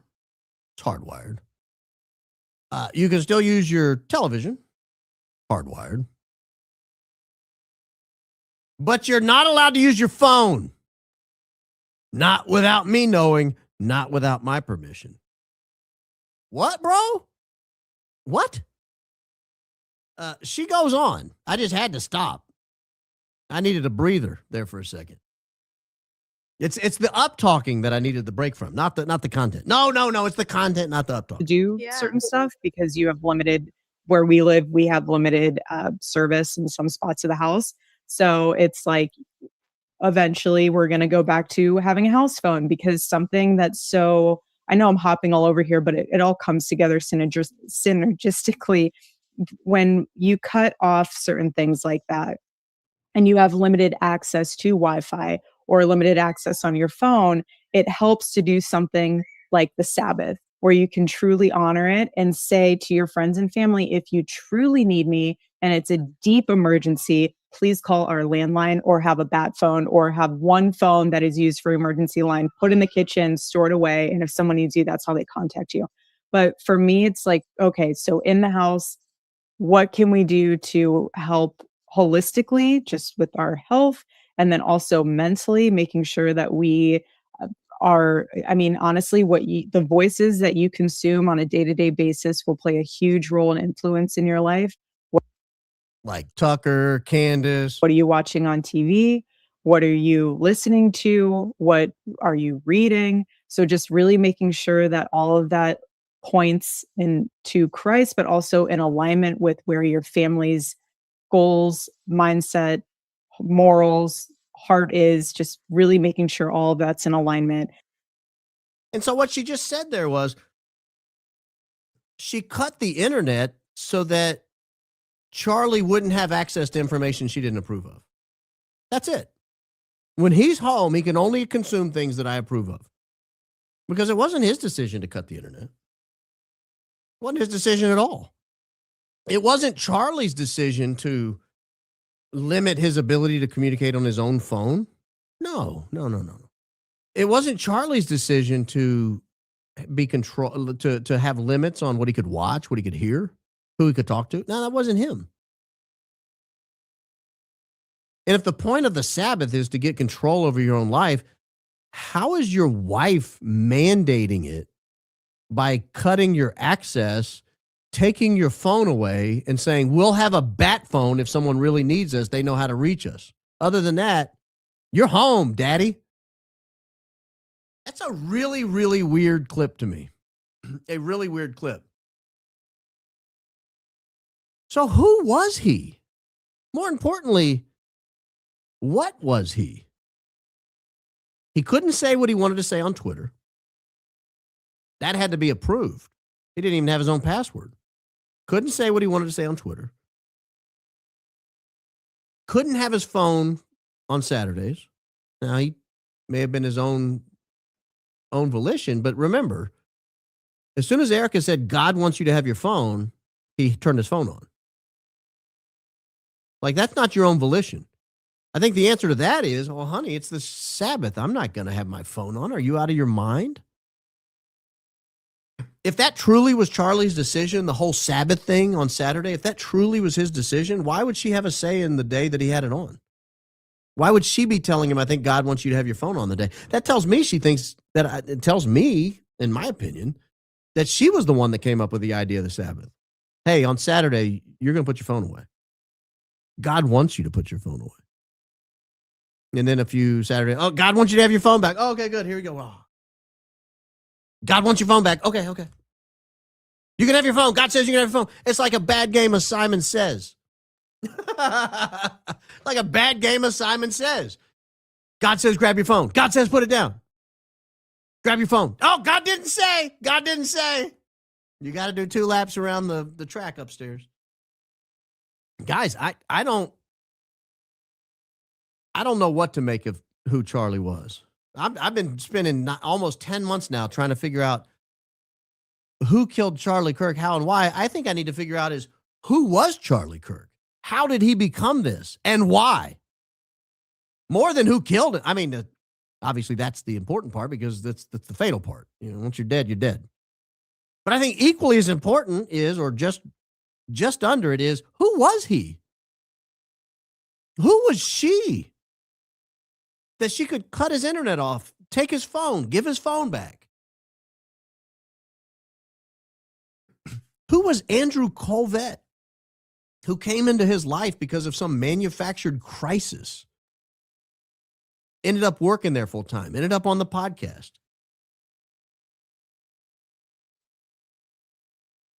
And then eventually owns his Twitter account, or like, you can't touch your Twitter account without me. Who are you?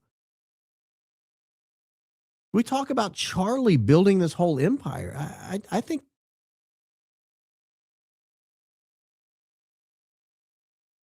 I just feel like they just controlled every aspect of his life. Told him where to go, told him what to say, told him what he was allowed to say, when he's allowed to talk to people, when he's not allowed to talk to people. I start getting really bad feelings about this whole thing. I feel really bad for the man. You know, I always kind of laughed off Jesse on Fire's philosophy or theory that Charlie Kirk's still alive and that he would have faked his own death. And I started thinking, if this is the life he's living, is that much of a life at all? You're on the road 300 days a year, and then the days you come home, 52 of those, your wife takes your phone away and won't let you access the internet, cuts the internet, and you get 3 vacation days. I mean, what kind of... Maybe he did. I don't know. I'm starting to wonder. I'm really starting to wonder. Because that's no kind of life, guys. That is no kind of life to live. None whatsoever. If you've liked this program, would you do me a favor and like it? Click the like button. You can hit subscribe. Always love adding new subscribers because that allows you to click the notification bell. That will send out notifications when we go live on this channel. If you've not gone to the Clips channel, Baron Coleman Clips, I will show you right now how to get there. The Baron Coleman Clips channel is alive and well. And we have clips up there, and they're fun. And they're not just clips from the show. We've got someone editing them down, and they are fun till the daddy takes the T-bird away. This is the official Clips channel right here. Baron Coleman Clips. You can search it. You see how I searched it at the top here, Baron Coleman Clips. You'll find it. You go right there and you just click on these. And everyone who looks carefully at the Charlie, this is, I think, one of the more consequential, or at least more explanatory opening statements I've given relative to the Charlie Kirk case. So, with your permission. Oh, okay. I have your permission. So this is your opening statement. That was the opening statement from the other night. So they're edited, they're fun, they're engaging. If you've not had a chance to get over there and join the party going on over there, please do. A heck of a lot of fun. But I appreciate you tuning in. I am going to roll through some. I'll get to as many as I can. I'm going to try to get to all of them tonight because the last couple nights I've not been able to because I was sick as a dog. but I'm feeling better. So we're going to give it a roll and see what we end up with here tonight. Oh no, Dom is down now. I'm here, but kidney stones got me stoned and not the fun kind. Zero chill, not relaxing, and this hurts worse than stepping on a Lego. Send prayers my way. Guys, Dom, podcaster Dom from I Don't Give a Dom, is in dire need of your prayers. She has a kidney stone. I've never had one. Never had one. If I did, I didn't notice. But I hear they're bad. I hear they're bad. Man, Langhorn dropping 20 membos right out of the gate. Wow. Unbelievable. And we got someone else dropping one. 21 new members tonight, guys. 21 new members. Do you think LT, Lance Twiggs, turned in Tyler Robinson to get the reward money and then used it to start his LLCs? Seems responsible for 3/4 of the evidence and doesn't seem like cooperative guy without some money motivation. I don't know. I don't really have an opinion on that. I know that the Twiggs family financial fortunes seem to have turned, but I don't attribute that to anything specific. I hope you're feeling better. Thanks for roughing it out Friday. We appreciate it. Friday was a nightmare. That was the hardest show I've done in a long time. I was sick. Woo, I was sick. I walked right out of here, walked right to bed. That was gross. But thank you. I appreciate it. Charlie Kirk's shirt moved before neck wound happened to be safe. Yes, that's correct. That's correct. That's why we're here. Not only that, there's a little hole that Gary, our favorite turncoat, Gary, spotted early on when he was covering the case that when the shirt comes up and does that crazy thing, it looks like it puts a little hole in his shirt. Doesn't seem like something that would happen from a bullet an inch or two above it. Excellent work done these last few days. We're doing our best out here. We're trying, getting every little bit of investigatory work we can do. So thank you. Howdy from the glass line tanks of the Latrobe. 33, go Max. Christ is king indeed. Yeah, Rolling Rock has that 33 on there. Everybody called it Freemason beer when I was growing up. Hope you're feeling better, my B. Your fave from Western Washington. Oh, Moon Goddess. It's Moon Goddess. I'm feeling better. Like I said, I'm a B minus tonight. I'll be a B plus by tomorrow, back in A territory, middle of the week. Yo, my B, you got me hooked on that goat water. It's excellent. This is not a product placement. It's just good water. Hard to find, though. Whew. Had to send my daughter all over town to find some. I'm now having it delivered in 5-gallon jugs to my house. I can't imagine what that costs, knowing what a single liter runs the Coleman household. It's not cheap. Thanks for the recommendation. I love it. Keep going, Max. Christ is king indeed. It is. I will say this, though. I was hooked on that Fuji water for a little bit. Fuji, whatever it was.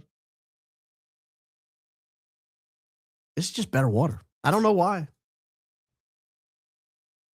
And I think it's from Arkansas. God bless you, B. Keep going, Max. Christ is king indeed. Doing my best out here, man. Hope you're feeling better. I'm trying. Happy Sunday to you. I'm trying out here. Transmitter on standby, remotely turned on. Boom. Oh.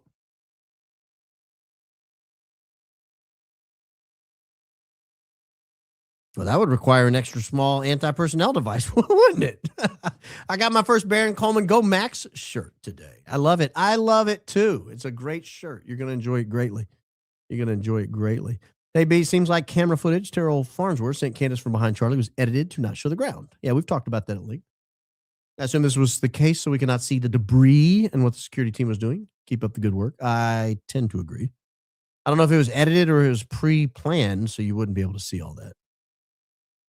Hi, friends. Happy to be with you this beautiful Sunday. Hi, Baron and Daisy. Well, hello. Hello. Can't stop thinking of what if they never actually took Charlie to the hospital. Thank you and Candace for showing truth. This truly has been a class project.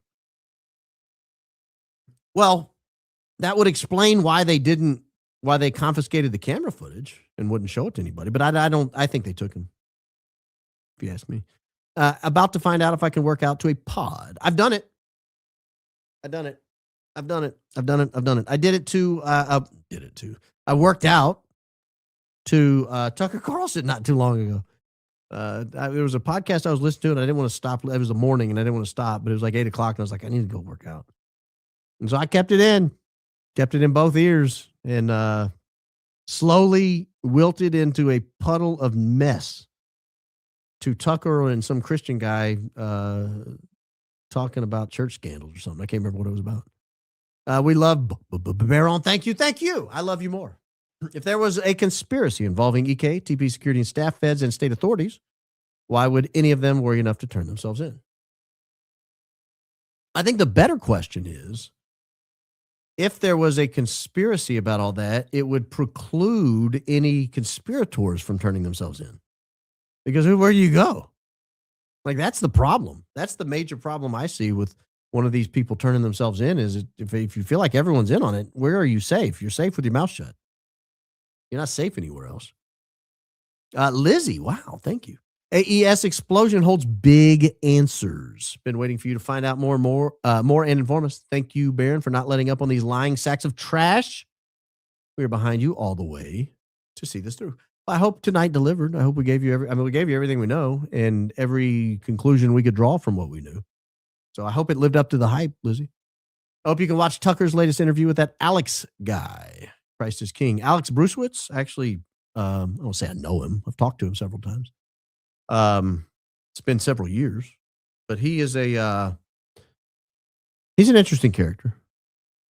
He's an interesting character. I don't dislike Alex Brucewitz. I feel like he's a loyal guy and he works for the Trumps. So why would he not take on a loyal Trumpian position? Christ is King indeed. I have not listened to that interview though. I don't know that I will. I might. Was it supposed to be an attempt or like Butler to scare CK into submission? Reason MM didn't react to Bang, thought it was fake. Reason he was most upset when he heard he was gone. Christ is King indeed. That's certainly an interpretation I have entertained. That's a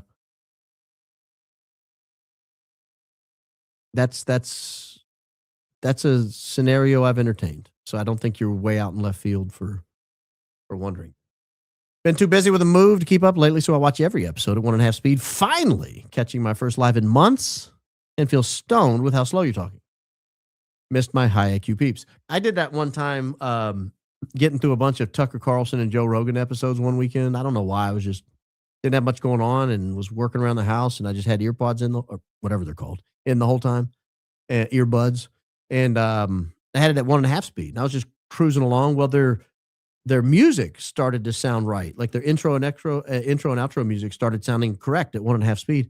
So the first time I went back and listened to them at regular speed, it was like, I mean, it was so slow. I thought, oh no, I've broken something. My brain. My B, you think the bloody charred wad in the SUV was used to wrap around CK's body multiple times to hold receptor in place, cut off in the car to explain layering. Sending love from baby Baron Cow. Well, I love my baby Baron Cow. Do I think the bloody charred wad was used to wrap around his body? No, I don't think that. I don't think anything was wrapped around his body multiple times, dead or alive. Follower for a few months, first time commenter. Absolutely your number one West Virginia fan. State, not Richmond. Okay. I think Gary's my number one West Virginia fan. He can't get enough of your humble host. Talks about him all the time. Hi, man. I don't think device malfunctioned. It's just the users were both evil and dumb. They placed it on literally backwards. Trajectory would have been perfect for device if it was turned around. IMO. Okay. Maybe the device was set up backwards and they put it on correctly. I don't know. Maybe it jostled. I don't know. Part one, my B, since we know there should be a penetration wound on the right side of Charlie's chest, then all the defense has to do is present the autopsy report. Game over for the prosecution. Well, I don't think it's quite that easy, but I understand what you're getting at. I think there's more to it than that. But thank you. Very kind. And one of two, says Apix. Mike and electrical theory. CK wasn't grounded. Dan Flood has his own separate stand. Table had its own risers. The whole tent had its own risers. We did an episode on that with Alley Top Files. This was 6 or 8 months ago. TF. Terrell Farnsworth told Charlie Kirk to place his mic down on the table. Remember, he placed it down on the table. Oh, do you have a follow-up? I'll try to find it in order. Oh, there it is. 2 of 2. And when he picked it up, the metal legs of the stand CK was sitting on went zap and triggered the C4. Metal legs with the conductor. Well, that's not quite the timing correct. because he picked it up and made another comment and then put it down in his lap. So it's not exactly the timing, but I think you might be somewhere close. I think you're getting somewhere. Oh, you had a part 2 as well. My goodness. Should we assume the autopsy report has been falsified? I do. I'm sorry. I do. I don't think they would go through all of that, what I think happened, and then leave to chance the autopsy report. Keep in mind, the person who did the autopsy report has gotten a nice, cush new position. I'm not calling him a criminal. Maybe he did it correctly and something was altered after the fact. But until I see live video and photographs from the actual autopsy, I think it's fake. And I'm sorry, I just do. And I haven't even seen the autopsy report yet, and I still assume it's fake. That's how cynical and skeptical I am of this whole case. I'm not saying any particular person did anything wrong. I don't know who would have falsified it, but I don't buy that he was shot in the neck with a 30-06. And anyone who's trying to tell me that is in on something. That's period. Much, much love and purrs from your number one feline admirer in Portland, Oregon. P.S. I have it on high authority. You cannot spank a cat. No, you can't spank a cat. That's a fact, Jack. That's an absolute fact. Cats are off limits. No spanking. You guys are bad.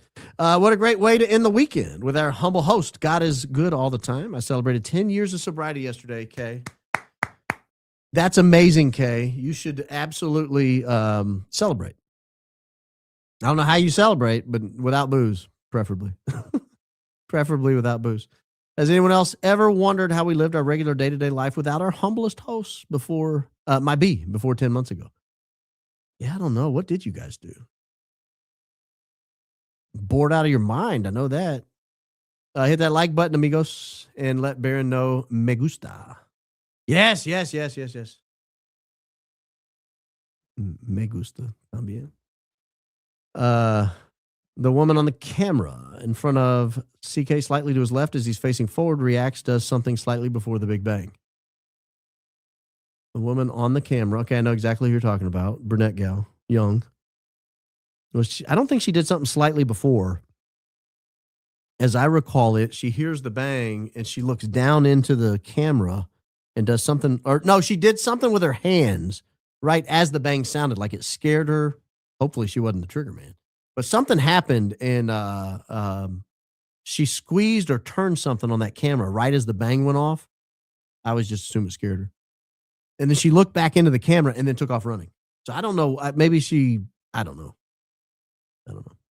Good catch, though. Good catch. Have you looked into the suppressed third secret at Fatima? I have. I was impressed with your closing statement on Friday in treating TPUSA hierarchy in the know to come forward and talk to an attorney. I hope they do. Christ is king indeed. Yeah, they have 2 weeks. That's all I can say.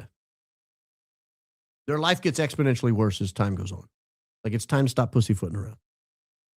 They got 2 weeks. And Candace will be back in 2 weeks. The principal will be back at school in 2 weeks. Trolls using stickers to block chat. Please turn them off. Okay. I don't know what that means, but okay. Let's see what I can do. Go to this. Oh, I think I can do it here. Stickers. Oh, I don't know how to do it. Is it under gifts? Oh, super stickers. Boom.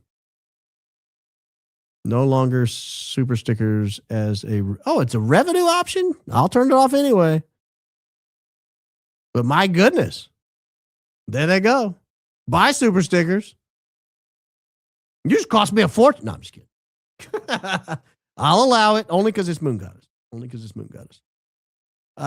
Making my way through your backlog of episodes. You said you went back and trimmed all the vids you could find. You missed 2. Oh, this is good. I didn't know I missed it. I will make sure those get doo-doo canned. Thank you. I appreciate that. My B, is there any part of that, any part of you that thinks TPUSA may be scared to say what they actually think because of threats from our greatest ally? Could this be why they messed up so badly trying to sell the narrative? Any part of you thinks TPUSA may be scared? Yeah, Yeah, there's a part of me that thinks that, sure. Particularly if they think they had anything to do with it. There's an X post that was circulating showing Terrell Farms was stomping his foot down right as you hear the bang. Do you have any thoughts or knowledge as to why I found that action weird? Oh, I haven't noticed that. I haven't noticed that. I'll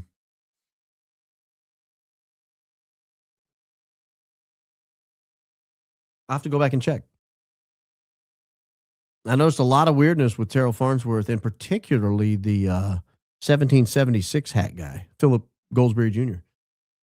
He right before the bang, he shields his face, and then right at the bang, he looks up at what appears to be the Losi Center and then takes off running. It was a weird combo. If he had nothing to do with it, it was the most unfortunate second and a half of his life. It looks terrible. It looks terrible. Again, conditionally, if he had nothing to do with it, and I'm not suggesting he did. But if he had nothing to do with it, what a horrific series of events that took place in under 2 seconds. Baron, I've never sent a super chat before. Just want to say thank you personally for all you do. The world is better with you in it. Thank you, thank you, thank you. Miss Marinikas. Well, thank you. Very, very kind. The world's better with you in it, too. Thank you. Edge watched Trigger Bray, then went back to the chain. I can't resolve the pendant. I agree, Mike. Transmitter, chain flies. Where did pendant go?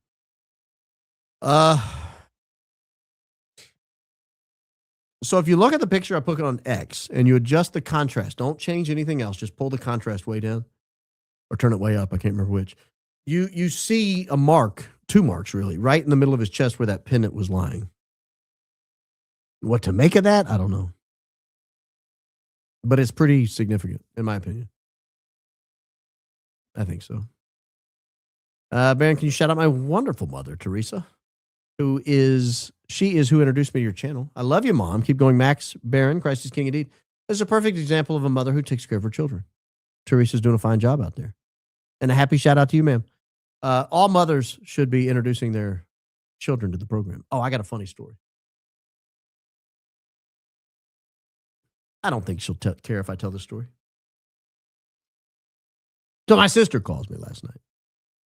And she said that her son had met a girl. And as they were talking, she asked about his family. So this is my nephew. And he says, oh, my mom's a nurse. My sister's a nurse. He said, oh, actually, my mom was a nurse, or she still is. She worked here and there, but now she works for a podcaster. The girl was like, what do you mean works for a podcaster? That's not a thing. How do you work for a podcaster? She said, well, my uncle's a podcaster. She does something. She works for him somehow. Talking about Nurse Casey. And she was like, your uncle's a podcaster. Who is he? Baron Coleman? And he was like, what are you talking about? How do you know that? She was like, are you serious? It's not me she likes. It's Candace. It's Candace. She goes, oh my gosh, you're telling me I'm 2 people removed from Candace Owens right now? I thought that was funny. I don't even think she's ever watched this show, so she's probably not watching now. She was more concerned about the connection to Candace. Apparently, she's seen your humble host on Candace's show. That's funny, though. That's funny. That's a funny stuff. See, that's, you got to take care of your people. Take care of your people. Hi, Baron was called low IQ in the chat. Feel better. We love you. Christ is King indeed. Oh, I'm sorry, Rick. You got to catch up, though. I'm not suggesting you're low IQ. So grateful to be back for live. I've been on rewatch with Spotify for a few weeks. Hate being behind. Grateful for all your work being daisy. Well, you're welcome. You're welcome, and I'm glad you're here with us. But Spotify is a great option for those that need a replay. They do good work. Also, sorry I haven't been present as much lately. That's okay, Surrendered. Going through some stuff you've shared. But I'm getting caught up. Love you, and thank you, Mrs. C, for allowing us time with the great. I'm not even going to read that. Christ is King indeed. But thank you, Surrendered. Thank you. And I'll let Mrs. C know. She'll be excited to hear from you. Huge in the Balkans. Miss watching lives. Keep it max. Fuzzy Logic. I got good news. We'll be doing lives earlier this week probably. We'll probably try to sneak into that principal slot since she's out for a couple weeks. If we can get the shows ready in time, we'll start them earlier this week. Normally it's 6 to 7 start time. We'll try to be in the 4 to 5 start time range this week. If we can. But yes, huge in the Balkans. Absolutely massive in the Balkans. This show is massive in the Balkans. You guys have no idea. Just dropping in to say thanks for all you do and how do we support on Spotify? I'll catch you in the replay. You just watch it. That's all the support you need. You just watch the show.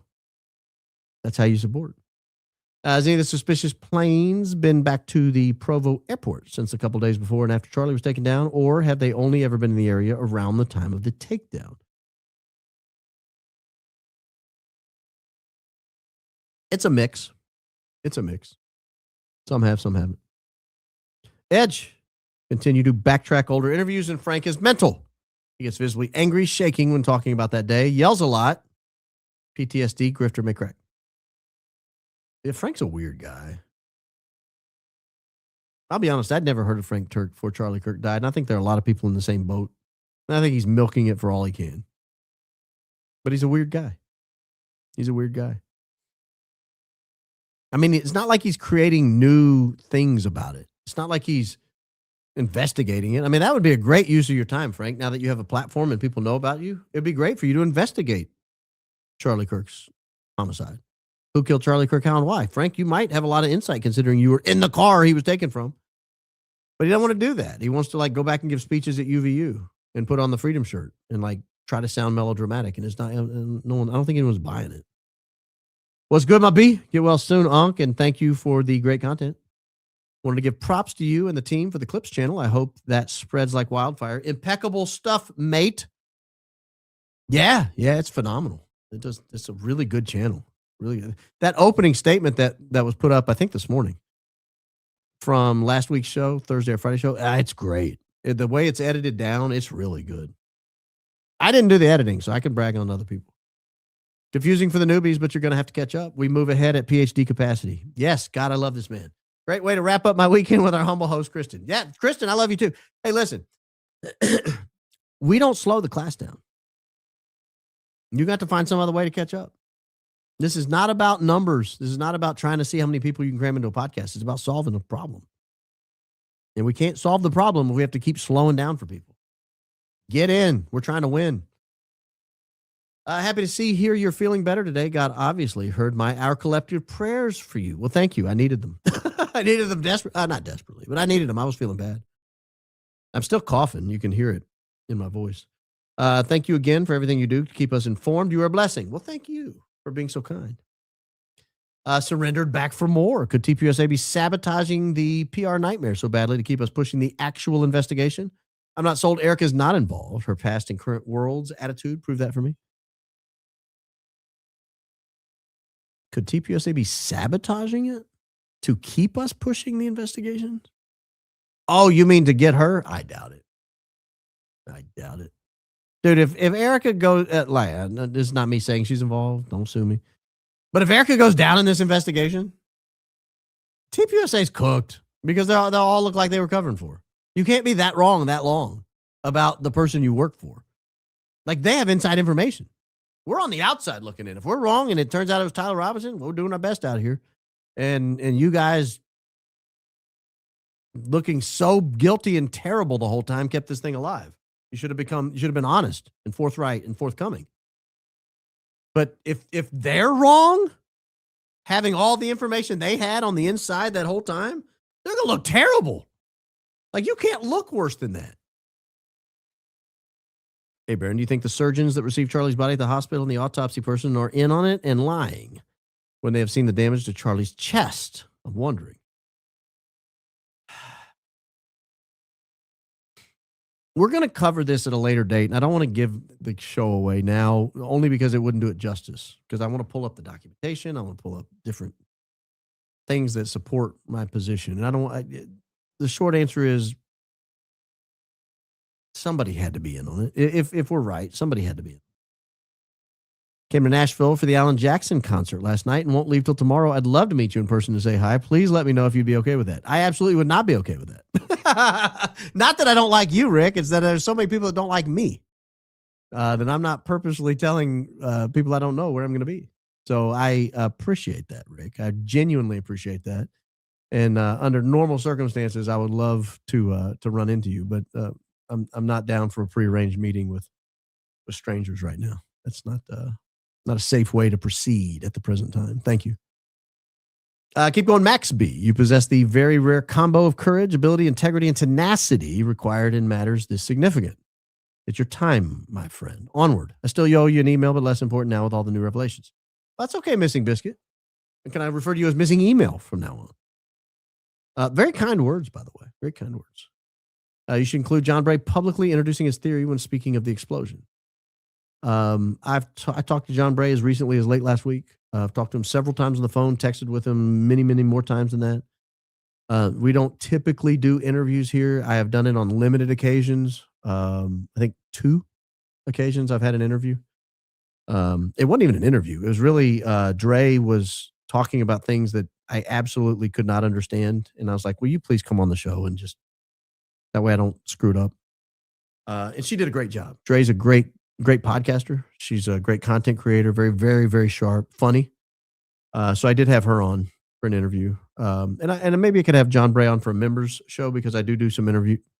I do some interviews on the members channel, on the members show. So maybe I could have him on for one of those, but I don't know that I want to do an interview on a regular show on something we've already covered so much of.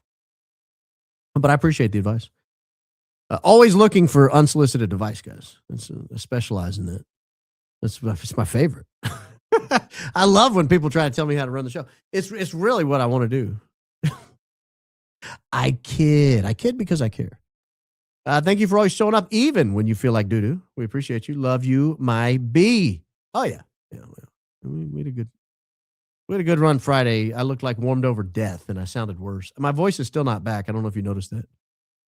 For Super Chat, listeners since Candace's show after the Feast of the Assumption, I have Moulin and Goldenrod tincture made here in God's country, if you need it. I have the Moulin tincture. I don't have Goldenrod, but I think I'm deathly allergic to Goldenrod. I don't know that I need that. Christ is King indeed. Every year when the Goldenrod blooms, I feel terrible. So I'd be very cautious about that. But I do take the Moulin sometimes when I need to break up chest congestion. And it works. Makes me tired, though. Woo, it makes me tired. Good morning, Brandon. Sending much love from Brisbane, Australia. Christ is King indeed from Brisbane. Last thing, I also believe his security team was involved. I desperately want a deep dive on Rick Cutler, Frank Turek, and Brian Harple. I've covered the latter two quite a bit. I did do a mini deep dive on Rick Cutler when we talked about the October 7th meeting in Bozeman, Montana at Fairy Lake. I did a little bio on Rick Cutler. I don't know what episode that was, but it's out there. And I did a very in-depth look at Brian Harpole when I covered his Sean Ryan interview, but that was probably back in November or December. I think it was November. You'll have to go back and find that. So I don't know that any of those are going to get a true deep dive anytime soon because it would be rehashing a lot of content we've already covered. I also need to know, what's your favorite NSYNC song? I don't know that I have a favorite NSYNC song. I just know they're better than Backstreet Boys. I mean, that's all I can say. I'm not like a boy band guy. And I have a cousin that was in a boy band for a short period of time. If the glass had not cut through Charlie Kirk's neck, they would have said that the bullet hit the microphone. That's interesting. I hadn't thought about that. First super chat should have been flat in back of SUV, not in center across captain's seat, surrounded by evil and idiots. Shouldn't have been in an SUV. Can we say that? Can we just go that route? Should have been in an ambulance, which is like a portable hospital. Should have been an ambulance there. Everybody had all these concerns about the safety and security and roofs and, oh, I don't like the looks of this. Nobody thought to call the local fire department and be like, hey, can we get an ambulance here for like 2 hours, please? They don't charge much. I mean, every high school in America has one on standby Friday night. Barrister Baron, big bonus box due at your P.O. box by Tuesday, 6:30. You make me want to be a better man. You make me want to be a better man after saying that. But thank you. I appreciate that. Baron, it's not the size of the podcast, but about the movement it creates. This is in reference to you saying your podcast is small. Well, thank you. Your humble host greatly appreciates your kind words. Very, very kind. Busy baking Xerox. What's up with the B alliteration here the last few comments? Is this a new trend? Are we trending on TikTok? I don't have TikTok. I've never downloaded the app. I don't think. I've never signed up for an account. I know I've never signed up for an account. I don't think I've downloaded the app. But I know a lot of times people send me TikTok videos, and some of them I can watch, and some of them I can't, because sometimes you have to have the app to watch it, and I don't know why, the difference. Back to the comment. German Hot Pockets. You guys specialize in Hot Pockets? I wouldn't brag about that. Hopefully it's better. No offense to my Hot Pocket eating or manufacturing friends out there. Sure they're lovely. With my rabbit sausage, Colby goat cheese, and a lovely rye and whole wheat dough. Well, now that does sound better than what I was thinking. I sure wish I could share it with the class. I'm paying attention. Promise. Blessings. Blessings, Janice. That actually sounds remarkably better than a Hot Pocket. You shouldn't compare it to a Hot Pocket. You should say it's like a German calzone or Stromboli. On my timeline, notes that no CKTP and DJT religious lib committee, even though religious liberty committee, even though CK and DJT were close. DJT and group announced no separation of church and state Friday. TP repped after CK died. No EK before either. Huh? I don't know that I know what that means. But thank you. Baron, I'd love to get your opinion on what happens from here based on the ratios I'm seeing in social media comments. The mass majority don't believe the Fed slop. What happens? Does it matter? How's it fixed? Well, here's the problem. So let's say you're talking about Twitter. What is 5-10% maybe of the country on Twitter? 15 if you're lucky.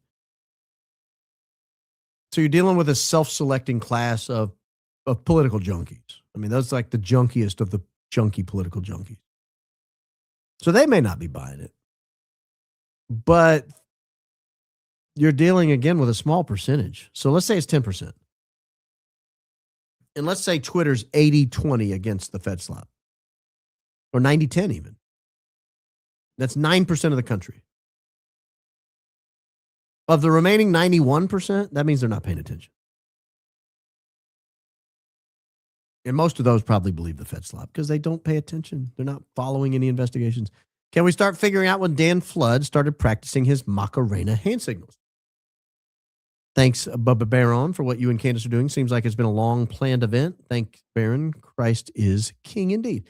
So I went back and watched a lot of old Charlie Kirk events looking for that particular signal. The only one I could find was at Texas A&M. I've never seen him do it other than that. And the only time he did it at Texas A&M was in response to Charlie Kirk talking about signals. Believe it or not. He was talking about football signals. He was like, hey, if the football team's not getting the same signals, and Dan Flood laughed and did that. As if it was a signal. I think it's devastating. I would play it at trial. Baron, my wife says our baby can't participate in Halloween because it's demonic. Is that goofy or valid? Thanks. Now, Christopher's not king. I can assure you that. Maybe that's evidence that you don't need to participate in Halloween. I don't have strong opinions on participating in Halloween. I will say that Halloween used to not be the way it is now. It wasn't so gruesome. I get a little weirded out by people that Halloween is their thing. I think that's a little weird. Maybe Easter should be your thing or Christmas should be your thing. Maybe not Halloween. But there are some people out there like Halloween is their jam. They're Halloween people. They weird me out. I'm not saying they're bad people. They just weird me out. Now, can't participate. For the last few years, we haven't done the neighborhood walking around business. But what we've done instead is we've gone to a church event. We have a parish here that puts on a really nice Halloween event. And everybody gets dressed up like their favorite saint, and they walk around and they pass out candy and they have games, and it's a lot of fun. A whole lot of fun. So we've done that the last few years. But yeah, I don't know. Take it up with your wife. Not get involved in that fight. Hi, Baron. Have you seen Tim Dodd's The Truth About the Moon Landings? No. He explains the science behind the evidence really well. it's worth hearing both sides. You're the best, never miss a show. I hear both sides. I've heard both sides. Now, I haven't seen that particular episode, but I've seen a lot of truth about the moon landing type stuff. Continually praying for you and our principal and for the whole truth to come out. Thank you. I appreciate that. It's very kind. Reminds me of Pennsylvania crash site on 9/11. Oh, you're talking about the AES thing? Yeah, it does, doesn't it? It does. Hold, please. I'm going to check something out here. Okay. Yeah, it does. It does remind me of the Pennsylvania crash site. I mean, there's nothing left. Weird, huh? Missy mentioned in the chat, why didn't the trees get damaged? Good point. Yeah, I don't know. I'm not an explosives expert. I can't tell you why they didn't get damaged. I would say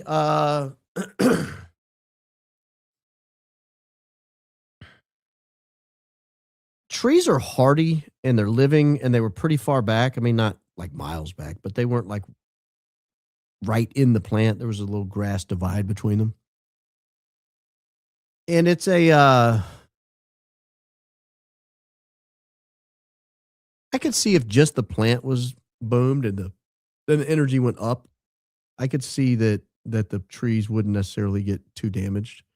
And that was a distant shot. We don't know what they look like up close. They might have taken a lot of shrapnel and debris, but they weren't knocked over flat. You're right. You're right. Good call.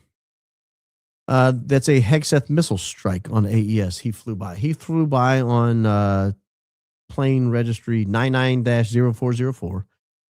He really flew about 40 miles or 30 miles away. It wasn't directly over. That plane is not equipped with missiles. And I'm not 100% sure we know that was Hegseth on there. That was just a plane he frequently uses. So there's a lot of issues with that. And he flew by well after it had happened. It wasn't like at the exact time it happened. So a lot of issues with that story that's been floating around out there. Hey, Brandon Daisy sending a super chat to support your grift. Oh, you must watch Gary. Thank you guys for putting in the time and resources many of us don't have to get to the truth. Go Max. God bless you all. B from Houston, Texas. Thank you, Bleak. Yeah, I don't think some people know what the word grift means. They keep saying it, but they're not using it. I don't think that word means what you think it means. That was from Princess Bride. It was hit by a dew weapon. Trees aren't touched. I'm actually not ruling that out. I'm actually not ruling that out. I mean, I don't rule out anything in this case. I'm sorry, guys. I just don't. Hey, Baron, hope you're feeling better. Does anyone have a sound analysis of the Big Bang on 910 versus 30-06, another caliber, versus a shape-charged explosive? There's a lot of sound analysis, but I don't know that I've seen that precise one. John Bray has a good sound analysis on his channel. I couldn't quite follow it, but you might start there. Is first interviewed by a local, no accent. Yeah, he looked like he should have had an accent, for being honest. We should probably check up on that. Good call. Someone figure that out. Why didn't that guy have an accent? He's the only guy in Hickman County without an accent. I've been there. I can say that. I went to Hickman County after I broke my leg. Not long after I broke my leg. I was miserable. I was invited to an event and drove all the way out there. It's an hour and a half away. It's a long way out there in the middle of. I mean, it's you don't pass anything between here and there. It's nothing there on the way. Not much when you get there, and nothing on the way back. And my map took me a completely different direction. I still saw nothing. So I know there's at least a way there and a way back with nothing around. But I can assure you, everyone had an accent. To a man. Are we sure the driveway went up in the explosion, or do they call the paver emergency guy? Good question. Now that's a paving emergency right there. Cheery Catholic Caroline. Oh, you're cheery. That's nice. Thoughts on Russell Kennington? Funny you should ask, Alan.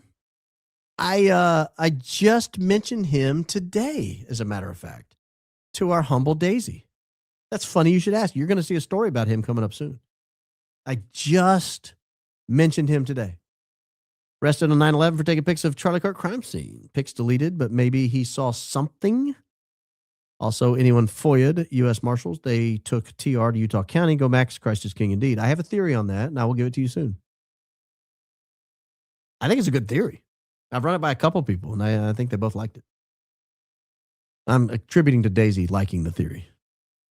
I know the other person did. Thanks for showing up on my 50th birthday, my be always here, Miss Alaska Princess. I wouldn't have missed it for the world. You always deliver a great show. So glad I found you. Thanks to Ian and Candace. You three are my faves. Always go Max, Christ is King, feel better, Grand B. I want to have a show. I want to have a member show one day. So y'all members be ready for this. I'm going to just take question after question of how you found Ian. Because I know how I found him. But I want to know how you found him. Don't tell me in this chat. Don't spend money today. Tell me. Do it for free on a member show. We'll just go boop, boop, boop, boop, boop, boop, boop, boop, boop, boop, boop. And I want all of y'all members to tell me how you found Ian. Did they call ahead to the hospital? After no 9/11 call and police tail on the ride, they would have been waiting with Gurney ready. Harpole's story impossible. So they claimed they called ahead to the hospital or called 911, but there's no 911 record that they called. So I don't know if they called ahead or not. The police tail, how would the police know they're going to the hospital? So that he wouldn't have been able to call ahead. Finally made it live. Big fan of you and the gang. Keep up the pressure. Been following since early Google searches from north of Norway, town below the Arctic Circle. Mo I Rana. You call me a moron? A morana? Is that Norwegian for moron? Tilly's famous. Hi, Baron. Love your show. Does anyone know if CK had more than one phone? And if yes, which one Erica has? I don't know the answer to that. Watching in Lexington, Tennessee today, visiting my boyfriend. Christ is King indeed. I've been to Lexington, Tennessee, believe it or not. Baseball tournament, August 1994. Played in Lexington, Tennessee. If you go by the field there, you'll see where I played. Seems like a lot of us have gotten sick. Hopefully we all get well soon. Yeah, something's going around, man. Everybody in the country's sick. Headed to a wake, so won't be watching till later, but saw I had milestone chat and super happy just to say hi. Christ is King indeed, Spokane, Washington. Well, Selena, thank you for checking in. Appreciate that.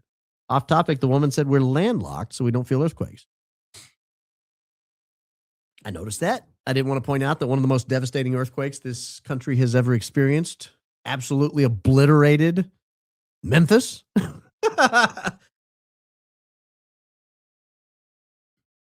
And that the San Andreas Fault runs right near Hickman County. I didn't want to talk about any of that, not the San Andreas Fault, the New Madrid Fault, the New Madrid Fault runs right near there. Did not want to point that out. This was not the show. I wasn't clowning on her. She was a witness. But I had to mention it. FYI, anyone nearby using Cedar Creek Lake for water here in Texas, they're putting in a data center. Everyone be on alert so we can stop this. Thanks, B. Duly noted. I work in dual-use defense procurement, and 100% production cycles are long. Oh, this is going to be an interesting comment, BJD. Dual-use defense procurement. Got you, Roger. Following. Tracking. 100% production cycles are long. That's correct. Parts highly specialized. Strict laws. Shortages common. Orders usually late. Expedited orders cost money, and you need connections. Well, this one seemed to work out just swimmingly, didn't it?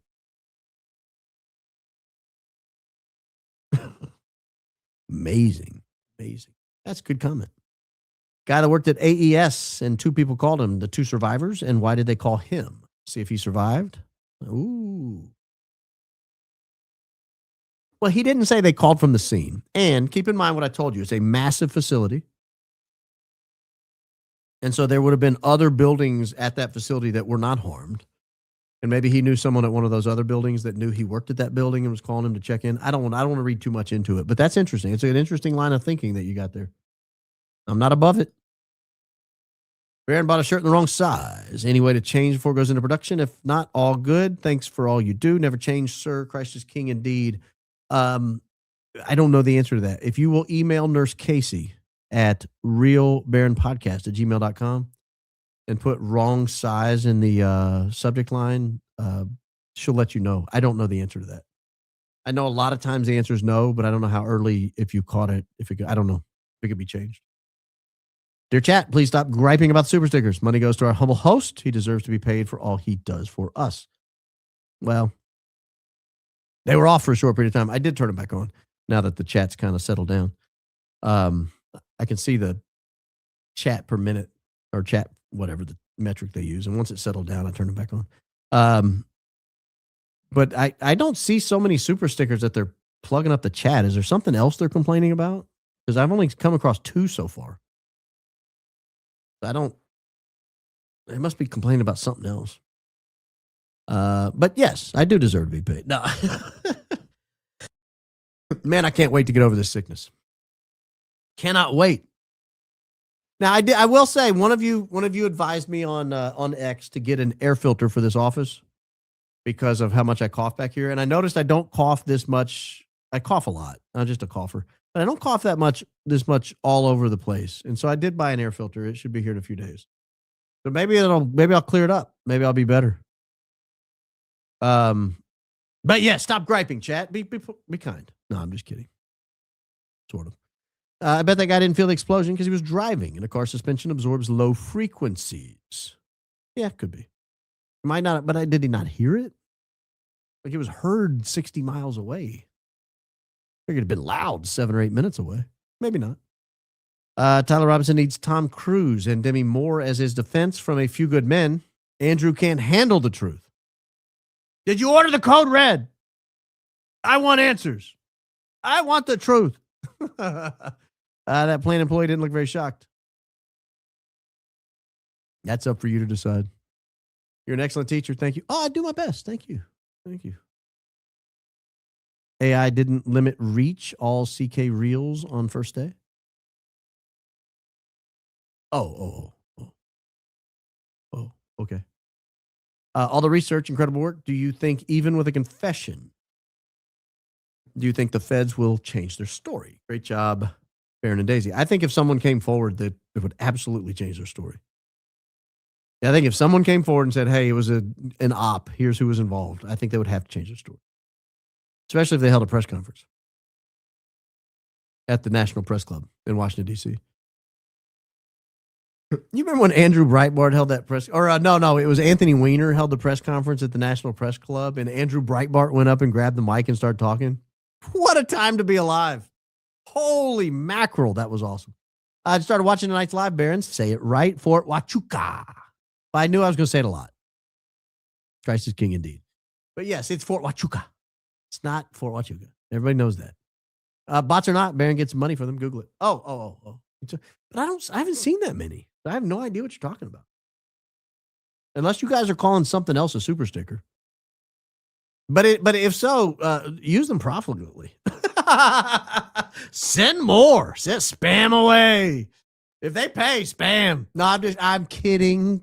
Kidding, jury, kidding. I would never shamelessly ask for money like that. Welcome back. Glad you're feeling better. I am feeling better. PhD mode activated. This case is getting real. I agree. I tend to agree.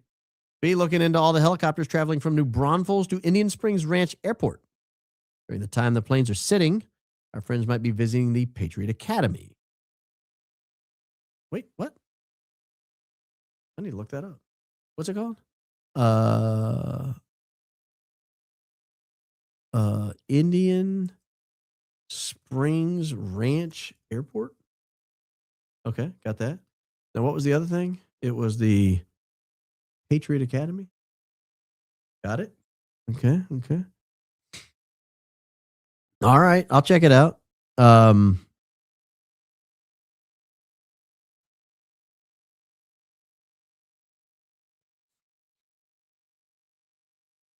check it out. That's intriguing. Are you telling me there are helicopters, or are you telling me to look and see if there are helicopters? Those are two different inquiries.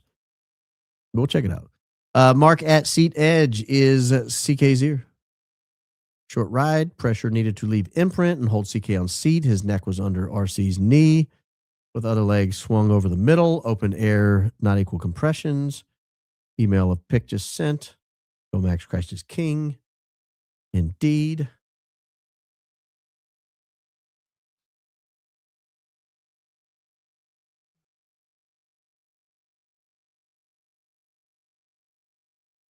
Seat edge is CK's ear. Well, I can just pull up the picture and look at it.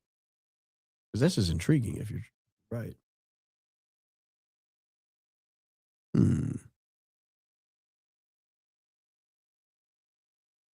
Seat edge is Charlie Kirk's ear.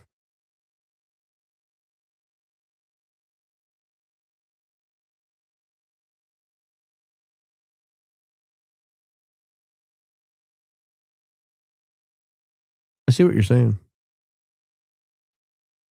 It's certainly oval with a.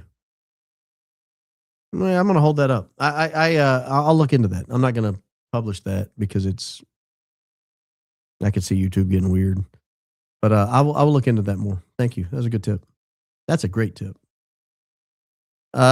Space chat. Christ is King. The Fiji water has to go. I know it's good, but helps fund the. Does it really?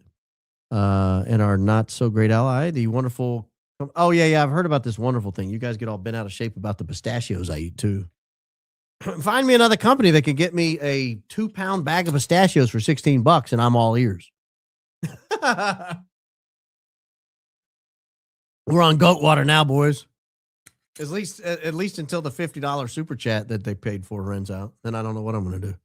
But I promised them I would spend it on it, so I did. You can direct your contribution. No, I'm just kidding. This explains how the FBO ended up on the floor and catches FT in another lie. He was looking past me into eternity. No, he was in a headlock, gazing into the back of the seat. More lies. Oh. FPO. What is FPO? Something object, fractured something object. Heard you might be hooking up with Uncle Buck. Congrats, your work is getting the attention it deserves. I'm hooking up with Uncle Buck? No. I do follow him on X, and we have retweeted each other and talked to each other over some X tweets. But thank you. I appreciate that. Very kind of you. So do you have the requisition and FBO address? Who ordered it and where was it shipped to? There are codes on the requisition that will provide that.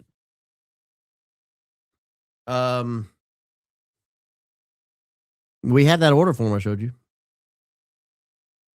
And we have the FBO address with the redaction that I showed you.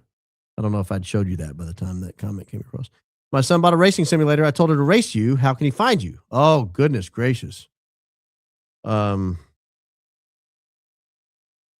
By name? By my name? If he's on iRacing, he'll find me. Trigger Smart's interview with John Bray yesterday. John was asked which explosive he thought was used, and he said PETN, not C4. Yeah, I don't know that he'd seen these documents, and maybe it is PETN. Maybe it's not C4. Maybe those documents have nothing to do with it. I don't know. We'll see.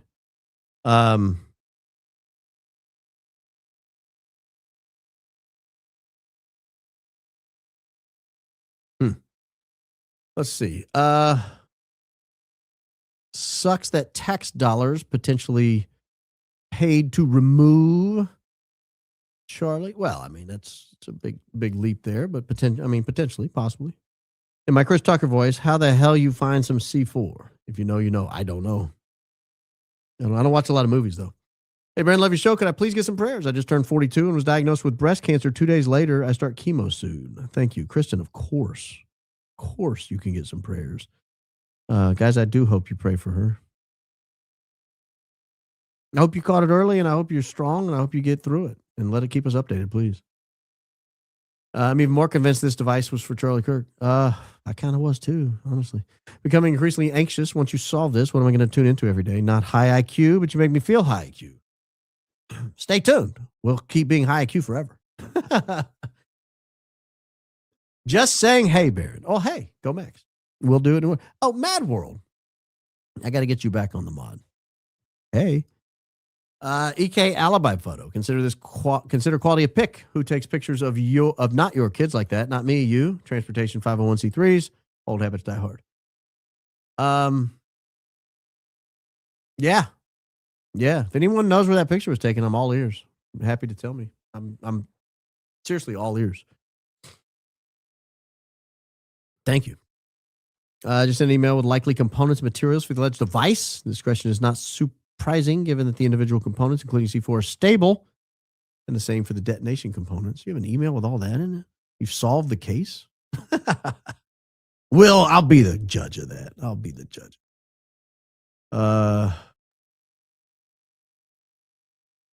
Okay. All right. Okay, that's a long email. I'm going to have to take time to look at it. I will, though. I will. I'm sitting here listening to you read the information from the FOIA. No denying. It's truly heartbreaking what they did to Charlie. Christ is... Oh, no. Go Max. Well, I don't want to overstate what we've been able to show. We showed... I feel like we were very fair today. We showed what we showed. I draw no conclusions. I want to be very clear. I'm not saying that company built the device that killed Charlie Kirk. That was not what I said. But I think I posed a fair hypothetical at the end, which is if they did, it's kind of what the documents would look like, in my opinion. So I don't know how you interpret that. Mikey, keep wearing crop tops, sleeveless. No road mic can be used on you. Hope your love of Charlie keeps you safe and healthy. You're welcome to. Yeah, Mikey, you're welcome to come aboard. Any evidence the road mic was functional? None that I've seen. I would love them to produce the evidence that came from that road mic. That could be analyzed. That's actually better. You know what? That's actually a good point. How about this, TPUSA? I'm not asking you to produce the evidence after the explosion or after the bang. I think you should, at least some of it, to show that the mic was still going, because it would have been. Even if it's just the chaos under the table. But you can fake that. I would love to see the evidence before the bang, because it can be figured out if it's directly into the road mic or if it's something piped into a new road mic, and that can be figured out pretty easily. Page 3, section 3, redactions says freight at the top section. Project code equals Butch Hibbs. They did not say that project code equals Butch Hibbs. They did not say that at all.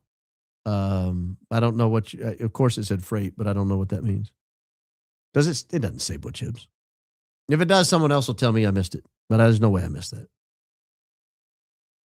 Came in a little late. That guy worked at the plant that blew up. He's full of bull butter. He said he left 7 or 8 minutes before the explosion. He would have felt it. He's a liar, man. Christ is king indeed. That's your opinion. I'm not stating that as fact, certainly. I'm not even stating that as necessarily my opinion. But thank you. Hey, B. When was the order for the device versus when UVU event was scheduled? I can't remember the dates. How do we know if they all ran all the prints on the gun? The order for the device was April 1, I believe, or maybe May 1. I can't remember. The UVU event was first asked for on July 18th, if I'm not mistaken. So that's the two dates there. I don't know if they ran all the prints on the gun. We'll find out, I guess. Who owned the building and the OPCO and got insurance money? I don't know all that either. I'm assuming the company owned the building. But Baron, while playing around Friday, getting on Hub's nerves. He said, keep it up and I'll donate to TPUSA under your name. Immediately stop playing. Too far, babe. It's now our go-to joke.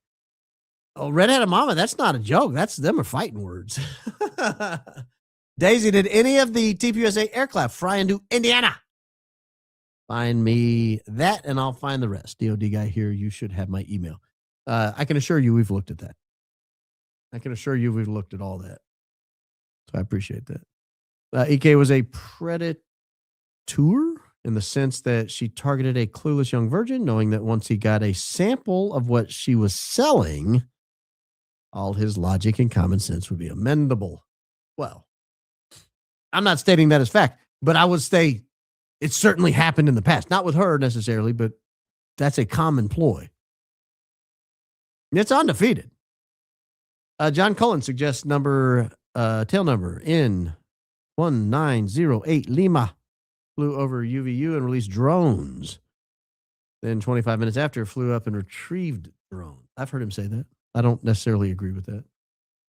They put CK's mic on public display as if to say, you're wrong. His mic is right here. They weren't counting on members of this high IQ outfit. Yeah, it's creepy either way. Baron, I noticed the Heber City to Tennessee flight didn't come up. Curious how much weight you give it, especially with Butch Hibbs being out of Heber City. Well, I didn't give it because it doesn't have anything to do with the requisition, or it doesn't have anything to do with the documents we looked at today. But I was looking into flights related to that flight, believe it or not. What day is it? Sunday? Late last week. I had a conversation with a friend of the show. I think Thursday night about that flight. So that flight is very much on my radar. And some adjacent flights near that flight. Honestly, tragic that someone who held such political influence has been so insultingly disregarded by those people he helped get into positions of power. I don't even like CK, but that's tragic. Yeah, good call. Look at the second set of zip code numbers for possible specific offset or large building. That's a good piece of advice. I like that. Let me go back to it real fast.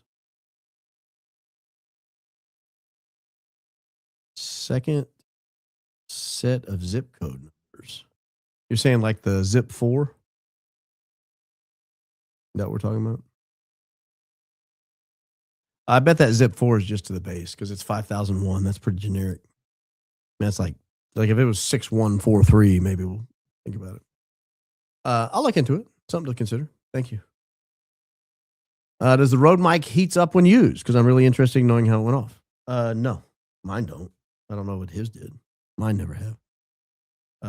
These things are really nice, and they're not that expensive. You get the whole set for a few $100, and they're really, really versatile. Really, really versatile. You do a lot with them. They may be more than that. I don't know how much they are. I know I wasn't shocked by the price. I'll say that. We lost ownership of our country around 1923. No, we lost it before then, my friend. I got bad news. It was way before then. August 15th was his interview with Megyn Kelly. What are we talking about? Talking about Charlie? Duly noted. Duly noted. Could Charlie's suit coat he's wearing in the casket be the red stained one that was returned to Big E? No. No, it could not. I know that for 100% fact. Baron, I got my first piece of merch today. Loved it so much. I ordered another shirt. Love you. Christ is King. Thank you. Thank you. RealBaronPodcast.com. Click merch, slide down, click view all. It's that easy. It's that easy. The epicenter of the explosion at AES appears to be on the loading dock. Did a delivery truck explode? If so, 1995. What makes you say that? What makes you say that? Because that was not the conclusion I think that the company came up with.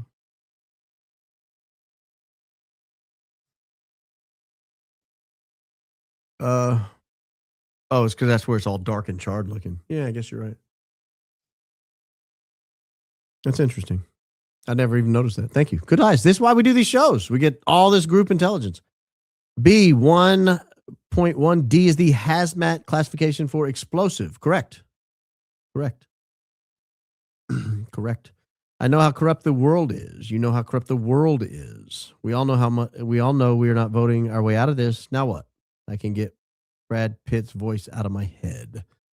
Well, this is something Tucker says a lot, and this is why, and I agree with him. This is why we got to fix this, because once people feel desperate, like they're out of control, that's when bad things happen. Like if people think their lives are out of their control, they're like a caged animal, a cornered rabid dog. They just get crazy. So something's got to change. Like that can't keep up. That can't keep up. So was CK the target or the trial run? Ooh. That's scary. Daisy's like a pit bull. She won't let go. That's correct. That's correct. Very polite pit bull. Dadgummit B. You had me spending $45 on water. So amazingly delicious. Keep going back. It is delicious. I'm telling you, I got high standards when it comes to water. I don't like bad water. I can taste bad water and I don't like it. Josh Hammer denied the existence of the text until Candace published them. Hammer's a liar. Now, I'm going to say liar. Always was, always will be. Lying is what they do. He's a lying liar who lies. That's why he was hired at the Harwood Center. I'm your number one fan in Kalispell, Montana. Things have been deeply wrong here for a long time. The airport less than a mile from me has a long rumored to be used for transporting numerous things. Really? Really? Because that's a popular airport among the planes we track. A very, very popular airport. I'll explain one more time. The gifting stickers, like Flow State or Number One Goat, are things you purchased and the money goes to Bear and he deserves it. Oh, thank you. I was unfamiliar with those. I thought you were talking about the super stickers. I didn't even turn those off because I thought they were talking about super stickers, so I turned those off. I turned it back on. But thank you. I appreciate that surrender. Get them in line. Get them in line. Holy Toledo. Love hearing that. Born and raised in Toledo. Forever Jamie Farr. Keep up the good work, Baron.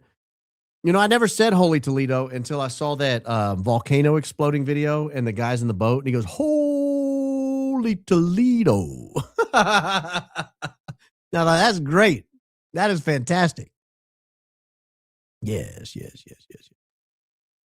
1-1 type blast, 1-2 blast with frag, 1-3 fire, 1-4. Well, thank you. I appreciate that. Lily Del Valle. That's good intel. Very good. Thank you. So we know there's no blast with frag. Have Tren screenshot 62925 hit in hostile little sandbox for Rode microphone battery. Results since scrubbed. Happy to send email with others. That's interesting. If it has quotes around it, that's really interesting. If it doesn't have quotes, it doesn't mean a lot. But if you have quotes around it and those 3 words were searched in that order on that date in that location, I would be interested in seeing that. Yeah. Truth really is stranger than fiction. Number 1 from Navasota, Texas. That's a fun word to say. Navasota. FBI Eckerman $1 million reward Twiggs family received. Thanks for a great show. I don't know who got that reward. Joe Kent just became my number 1 for you to interview. I've seen he's doing interviews. He'd be a good members interview. I might reach out to him. This is such dark stuff. Just want to remind everyone to stay grounded, stay tethered to Jesus, remember his goodness and sovereignty. Thank you, B. Thank you. I appreciate that. I want to be clear. I'm not saying they did it. Like, I'm not saying that the plant produced the explosive. I'm just producing the evidence we have and suggesting some hypotheticals. Have you, Daisy Ian, sought out unredacting docs? If you're suggesting we look for tools to illegally unredact classify information that's now been marked classified, no, I'm not doing that. Sorry. Massive explosion at AES after CK's assassination was wrong. Allegedly, 16 people died. No one covers it, but Samantha Guthrie's mom disappears. We hear about it nonstop. Math is not mathing. That's a good question. Layered looking part on the floor of the SUV could be 3D printed parts since they're made by adding layers of material to the build part.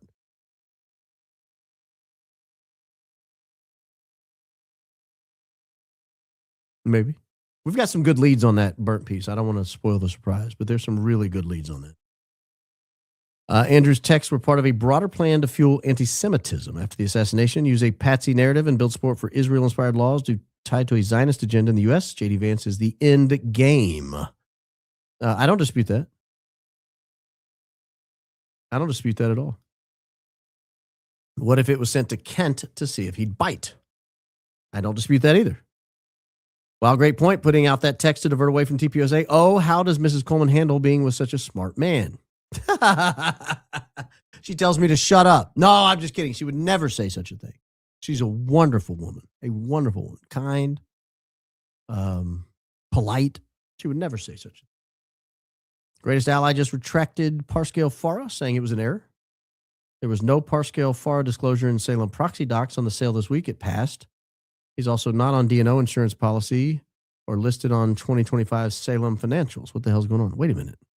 Daisy!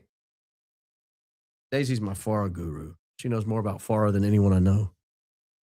I'm taking a picture of that to send her. In case she has gotten her attention diverted away from the big program. Let me see here. Oh, there she is. Okay. Got it. Done. But it won't send. There we go. My phone doesn't want us looking into this, apparently. Worked in government contracts for decades. They should have been required to submit a sole source that should have had additional information on why it wasn't RF feed.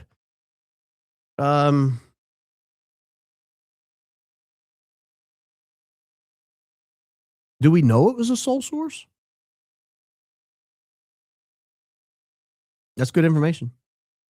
We can follow up on that.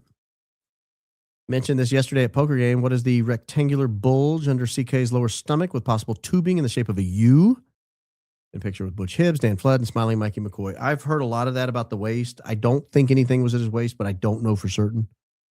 But to answer your question, I don't know. I don't know if it's just the t-shirt material folding or if there really was something there. EK probably justified the internet by complaining their relationship was hurting because he's always gone. What husband wouldn't try to make her happy? Well, maybe. Please look at Nomad. It's a company in Kalispell. I'll put it on the list of things to look at. Global communication solutions, you say? Prayers, please. I've been dealing with mold-related health issues for 6 years now. Found the right doctor, but we just found out I'm pregnant with my first. I assume there's some sort of contraindication there. We will pray for you, certainly. Mold-related health issues for 6 years. Wow. Been here since Save Candace. Oh, I have that over here. Hold on.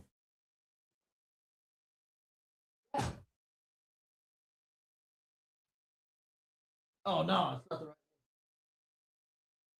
Oh, here it is. I still got it. That's when she started taking a lot of heat. That was that week, and I put a Save Candace hat on. That's awesome. Oh, hold on. I wasn't done. Wanting to get subscribers so I can start my own podcast, join the family. Thank you, Baron. Hope you can help me become one of the voices you say we need in this. Well, Jimmy, start putting out good content and letting people know about it. And, you know, channels built slowly. I did a small podcast for a very, very long time before it caught on. Hey, boss, is there a central hub where we can review docs photos in as close to original form as possible? Getting info by scrolling through a show is a pain. Sent you a meme on X just now, by the way. Thanks. You're asking, can we put those documents on? We probably can. Probably can, sure. I have to ask Daisy how to do that. My wife, Morgan, is the best. Give her a shout out. I agree with you. She's the best wife of yours. Shout out, Morgan. We just lucky AK showed up, period, to announce Erica wasn't showing up with JD and he didn't send Gary meltdown. No, that would have been disastrous. Erica spoke for God and the curtains of the new covenant. You know how the curtain in the temple was torn when Jesus was crucified? Maybe she was playing in the curtains to send a message. AES contract outlaid amount 0. Dissatisfied? I don't know. Have to go back and look at that. Difference between Charlie and the rest is when Charlie practiced Shabbat, he did it under the New Testament. Oh, I don't know what that means. Off topic, the team carrying CK to the vehicle, almost all the same shoes. Could they be ESD shoes, which prevent static buildup? I don't know. They're not the same, but I did notice they all had those white sole things. Let's foreshadow. When TR is acquitted, what prosecutor, federal, state, would press charges against the U.S. military and or foreign actors involved in killing CK? How does investigation proceed? That's way above my pay grade. I don't know the answer to that. And that presumes a fact not yet in evidence. All they'd have to do is play your show in court. Hope these super chats suffice for what would be hefty attorney's fees. God bless you. Well, thank you. I don't think the show will get played in court, though. I don't think. Does it strike anybody's weird that the question they wanted to ask on the day of Butler is if they wanted JD to be president?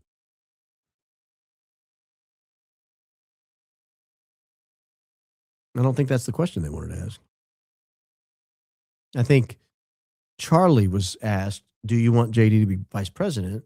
And he said, yes. So he turned his phone on. How does Sneff know the feeling of a 2-year-old? Well, that's a good question. He does not. Hope not. That's why I consider it could be EK who sold Trump out to the Adelsons, not AK. It could be either. And I think they both have the same boss that EK knew. That's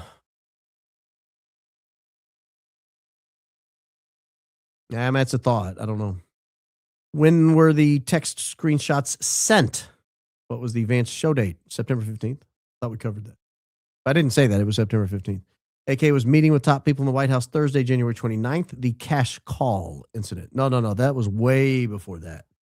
September 15th. The texts were public by the end of the week. So it had to be before.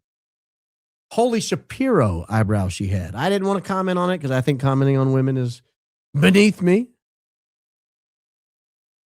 But those were intense. Oh, man, you brought up Mike Pence. That's who Parscale's #1 follow was on IG the day after Candace spoke about him. Waterstone announced purchase. It's only weird because for most days, the 7 months before that, Candace was his #1 follow when I looked. Weird. Oh. Okay. That is weird. Your unrequited love prayer seems like it worked out. First it brought me peace, and then he reached out. Wow. We're going on a date. Thank you. Crisis King. Indeed. We love you. I love you. Petro Metis. I'm glad it worked out. I always love when people follow up on prayers. You know, she's even crazier behind closed doors. Oh, I can only imagine. I've seen the eyes. Can you imagine what dinner's like? Pass the peas. And the mashed potatoes. Okay, here you go. I'm not even hungry. I wasn't hungry, I promise. No wonder why Charlie worked 335 days a year. No kidding. But now we know they were able to get over on Charlie so much. Oh, now we know how they were able to get over on Charlie so much. During the week, Andrew had his thumb on Charlie, and on Saturdays, his wife had control over who he talked to or what he saw. Crisis King indeed. It sounds awfully accurate to me. Edge. She's like the abusive partners who hold the other hostage. Has to be all about them and nothing else. She is holding him captive, even from his own family. As his handler, she's possessed him. I mean, that's what it looks like. But I'm not saying that's what happened, but it feels that way. He left some breadcrumbs. Charlie knew she was his handler, but when did he figure it out? How sad for him. Truly heartbreaking. Well, that's an opinion. If each text has a timestamp, that would be screenshot the same day. Later on, timestamps go away and only leaves a date with one timestamp on top of the thread. Was he in D.C. during Huachuca time? Wait a minute. No, I don't think on that. That's not on iMessage. I don't think that was on iMessage. But if you're right, that's crazy. Gasp. CO and CK texted each other 99% of the time. Gasp. Yeah, well, that's probably why she took his phone away. Name of the glasses you wore last night, please. Oh, I can give them to you. Hang on. I didn't know they were so popular. Go to my orders list on Amazon here. Yeah, they are. They're called Sleep ZM. Blue light blocking and light sensitivity glasses. I'll show them to you. That's them right there. Oh, you're not looking at it. Sorry. That's them right there. They are dope, man. They're like a sleeping pill. You wear those a couple hours before bed, you are ready for bed. Yep. Glad I could help. Making wife happy equals no relationship experience to know. Okay. Duly noted. Several clips of CK show him giving credit to his faith for his massive prosperity. I wonder if and when he ever realized otherwise. Extremely sad. I don't know. They owned CK 100% completely till he was not of use. It's a sad conclusion, but I don't 100% disagree. Pastor James said Charlie was hook, line, and sinker as long as you told him God said on anything. Really? Baron at Don't Ask Me is trying to ask if you realize Charlie said he had the text still when referring to Erica telling him God wants him to have his phone on. It was off. How'd he get the text? If you realize Charlie said he had the text still when referring to Erica telling him God wants him to have his phone on. Okay, so when Erica told him God wants to have the phone on, he'd already turned it on in order to make his case for JD being the vice president. So that's the answer. He'd already turned it on. Guarantee TPUSA pushed your busy, outsource, let us handle. EK was always faking, being upset. He was working to get him to do what made her happy. Babe blink once if you saw Cullen on Tommy podcast. I did not. Faking death to escape life of being controlled. That's what I was wondering. My B, I'm so grateful you're searching the truth.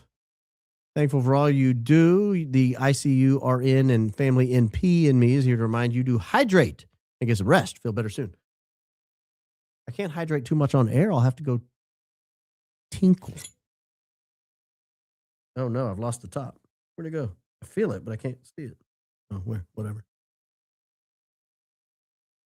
I'll just move it away from everything in case it falls over. Love you. Thank you. I appreciate that. Hardwire, laptop. She could track what he was doing easily. They hijacked his company. RIP CK. Price is king indeed. Glad you feel 87.47% bear on. Yeah, that's about right. I think it was 82.47%. But close enough. Close enough. I've always felt like the white freedom shirt was a white flag. Maybe an apology even. I don't know. But I'm with you, B. Who was Charlie? Was he going to fake his death and get double-crossed? Seems crazy. I don't know, man. I am so weirded out by the day of. All I know is he didn't get shot in the neck with a 30-06. That's all I know. Did we learn who flew in or out Bob Sykes Airport before the bang? Does the advanced munition technology on Eglin Air Force Base do the same as the Tennessee plant did? We actually do know who flew in and out of Bob Sykes. We have it on a list here at RBP headquarters.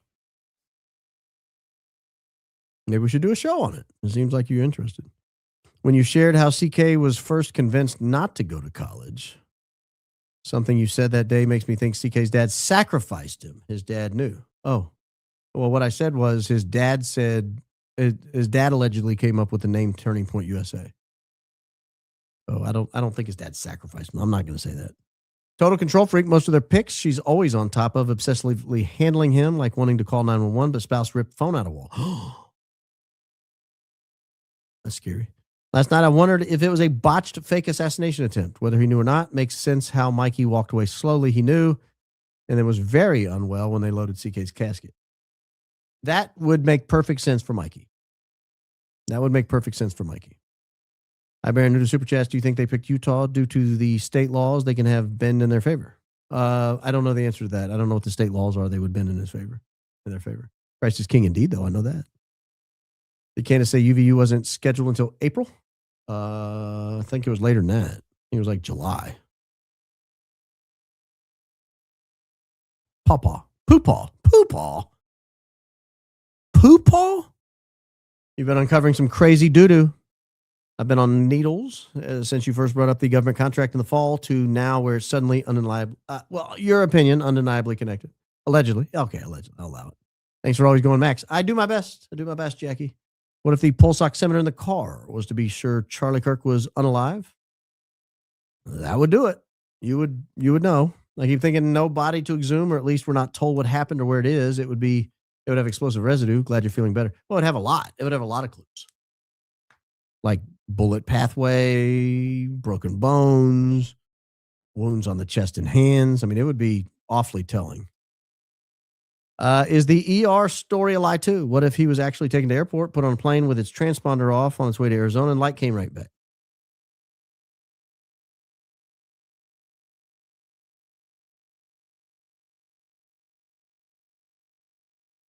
That could have been. I don't know. Hand signals make more sense now. Yep. Don't they? After 27 years of marriage, if my wife pulled my internet, we would have major issues. I bet CK loved being on the road. Gary, you're still a big dummy. That's your opinion. That's your opinion, Ivan. Love you, GBC. Number one in Texas. Christ is king. Indeed, Ivan. Indeed. Hey, B. Number one fan above the Arctic Circle. I didn't know the people up there. Cold. High electrical current equals extreme magnetic fields equals necklace flying. Revisit electrical theory. Why the pugilist posed. Explains burnt hands and everything else. I've not abandoned that.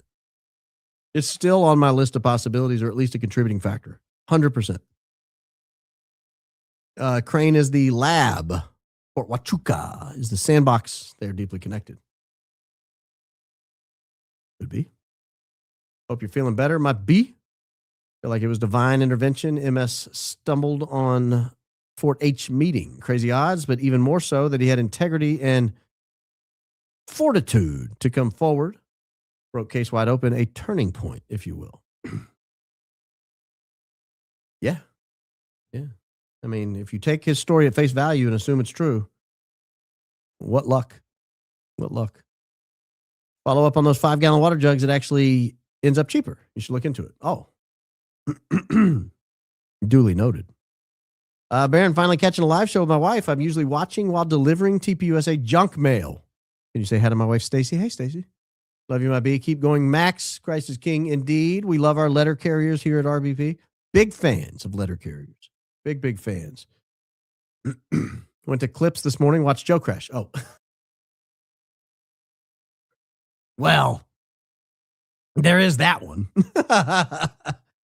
There's that one. Seems like she used the Bible to handle him. Oh. That would be devastating. Hey, Baron, is there a way I can send you information relevant to tonight's episode? You can send anything you want to the email. I make no guarantees it will ever be consumed. But realbaronpodcast@gmail is the way. Guys, we are 3 hours and 20 minutes in, and I've got to move quicker through these. I do read them all. I spent over an hour the other day. Sick as a dog. Not after the show. It was the next morning. But I was sick as a dog, and I read through all of them. Promise I read them. But if you're going to send one, and it has, you're only going to send it if I'm going to read it and react to it. Don't do that at this point forward, because I'm going to have to skip some of these. Just for time, or we'll be here for like 5 hours. Just finished Crucio 303, Diocese of Biloxi. Lifted prayers for Baron and family and the Armstrong family. Oh, that's nice. I've heard such wonderful things about Crucio. The first rule of Crucio is you're not allowed to talk about Crucio, but Brad Pitt is not there. That's what I've heard. But if you're not allowed to talk about it, maybe he is. I don't know. Edge, Bray is certain the pink mark on back of Charlie Kirk's is pink fluid from the boom. It appears to be a blurry finger. He says timing can't be Dan's hand thoughts. I've always assumed it's his thumb, but I don't know. Why would the pink fluid from the boom? I don't know what that means. I'll have to watch that episode. Baron, saying as you are something of a water connoisseur, may I please direct your attention to St. Catherine's spring water well in Scotland. I'll bottle some and ship it your way if that's even legal. Don't do that, but I'll check it out. Don't send me water. I won't drink it. I'm not drinking water, so I'm not drinking anything anybody bottles me and sends. But I will, I'll check it out. Yeah, thank you.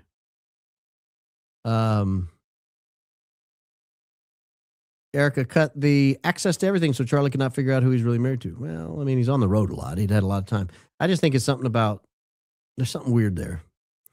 Tuned in late. Maybe someone mentioned this when Andrew's on the CK show with VP. Vance intros him as Charlie Kirk's best friend. Kolvet's lips pull in. Body language says what he hears untrue, holding in truth. It's interesting.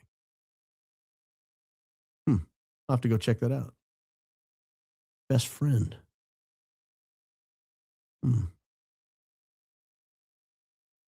Britney Spears' texts were mirrored to another device where handlers can monitor her texts. Someone else ran her socials so no one could privately message with her. Were they trying to keep tabs on his talks with Tucker and Candace, outsiders of the cult? Probably, if I had to guess. Sprouts and Trader Joe's might carry your water. My lovely 19-year-old daughter tracked some down for me. She made it her life's mission. She knew I wanted it badly, and she found it. Such wonderful work everyone's done. The way you explain your findings, share your knowledge, gets everyone the high IQ. You've allowed us all to partake in this together. Go Max. Thank you. Well, thank you. I appreciate that. Tegaderm stuck on Fiji bottle on floor. Held shards in place until pulled off and stuck to Fiji in SUV. Burnt PC equals moleskin padding. Square on chest. Moleskin padding. Interesting. Interesting. Kind of does look like it. So that's one of two. Let me find your other one. What's your name? Ashley, Mississippi. Where's your second one, Ashley? We'll have to find it later. You said it was one of two, and I don't find the second one. What do we all know about the platform CK was sitting on? Not much. I believe someone said it had a fan on one side. CO said she didn't remember ever sitting on a platform like that. Yeah, he was sitting very high. That was very unusual for him. Usually he sat on the ground. For some reason, they had both the tent and the table elevated. I don't understand it. It doesn't make any sense to me. Doesn't make any sense. Hey, B. Love you, B. Oh, love you more. Amanda Marias. New member here had a feeling Mike was put on wrong. Then I watched Candace. Maybe we should look more into the guy who put it on. Oh, we've looked into him. We've looked into him a lot around here. I'm feeling this is going to be solved. Seeing some light now. We know the FBI is not going down. TPUSA should be terrified. They could all be set up to take the fall. Thoughts? Well, any good op has a backup.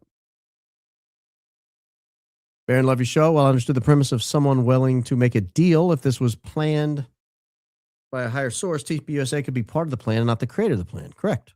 Yeah, that kind of gets to what I was just talking about. Last TOSHA inspection before AES explosion was April 2019. Citations contested and resolved 2023. October 10, 2025, Building 602 exploded.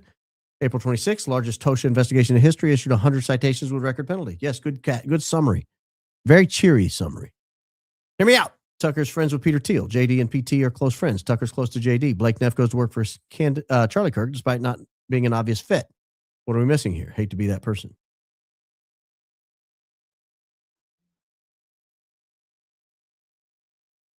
I don't hate it. I hate to be that person too. My 6-month-old daughter's growing up on the Baron. The Baron? The only Baron?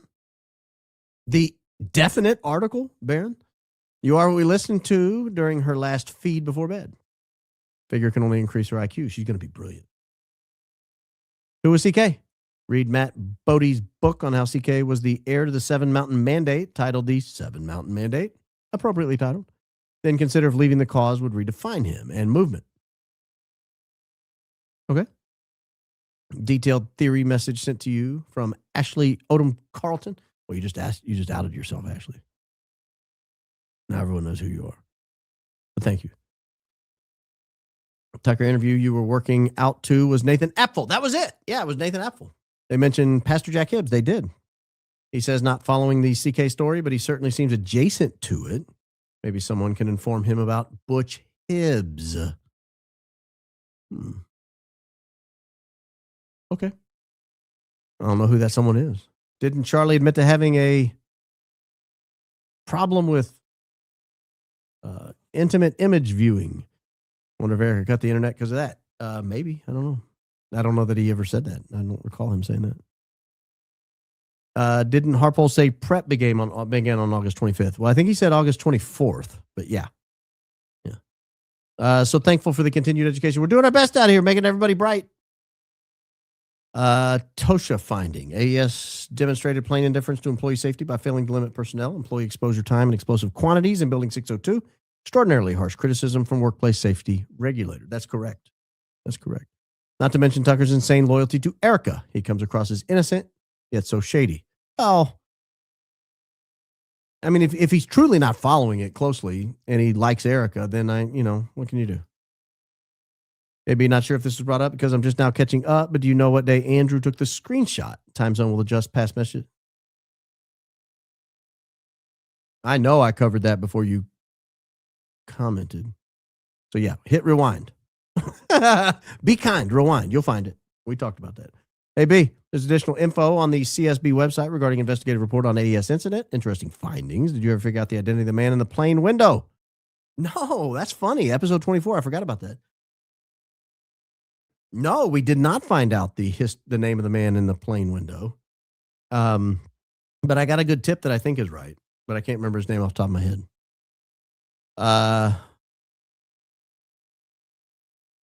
But thank you for the tip on the other one. Duly noted. Also, Poopa. Please shout out my BFF, Brittany. Brittany, shout out. We've been BFF for a solid 32 years. We love you and share the #1 fan title from Blaine, Colorado in Oklahoma. Oh, you're both in Oklahoma, both from there. Oh, got you. Got you.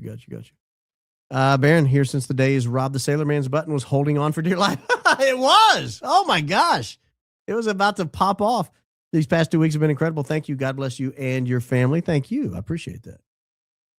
I'm listening to Alex and Tucker after this show. They got into a parable the other day. Ali retracted his Farah.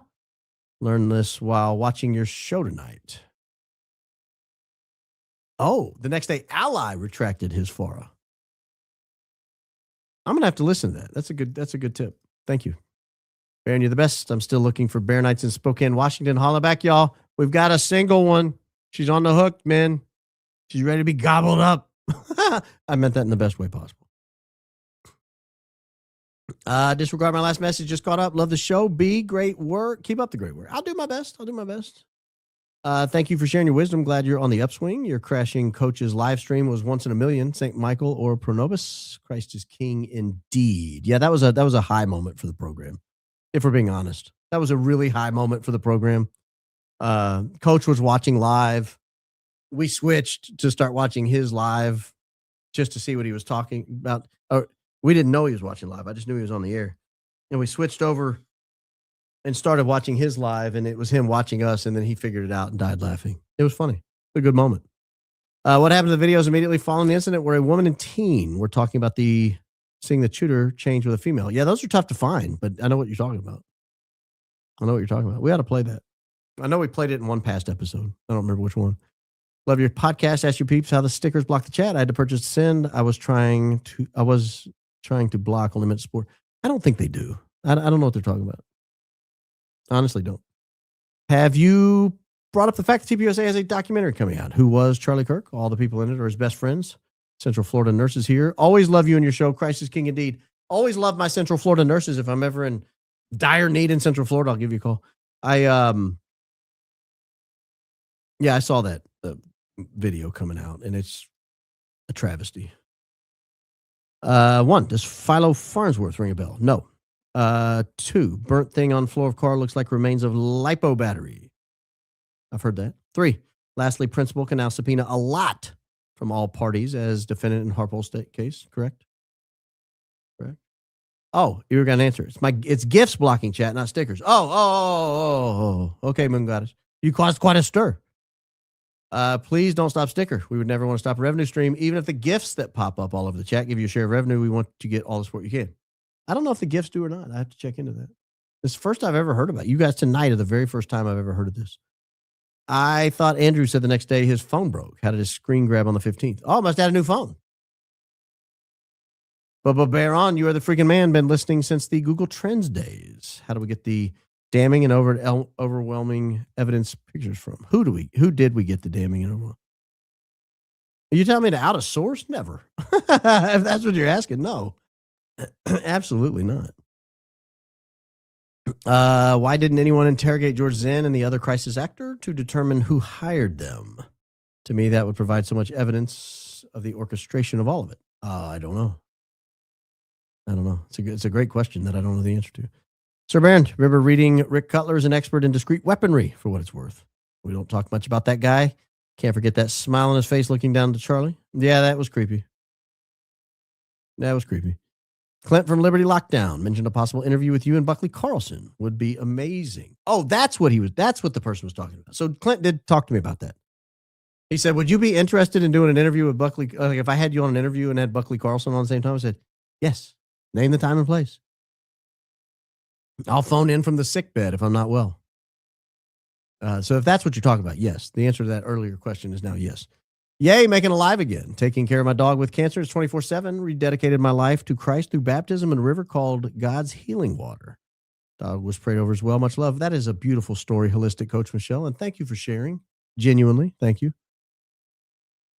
Are you sure it's not ragweed you're allergic to rather than goldenrod? They bloom at the same time, and goldenrod's pollen doesn't become airborne like ragweed.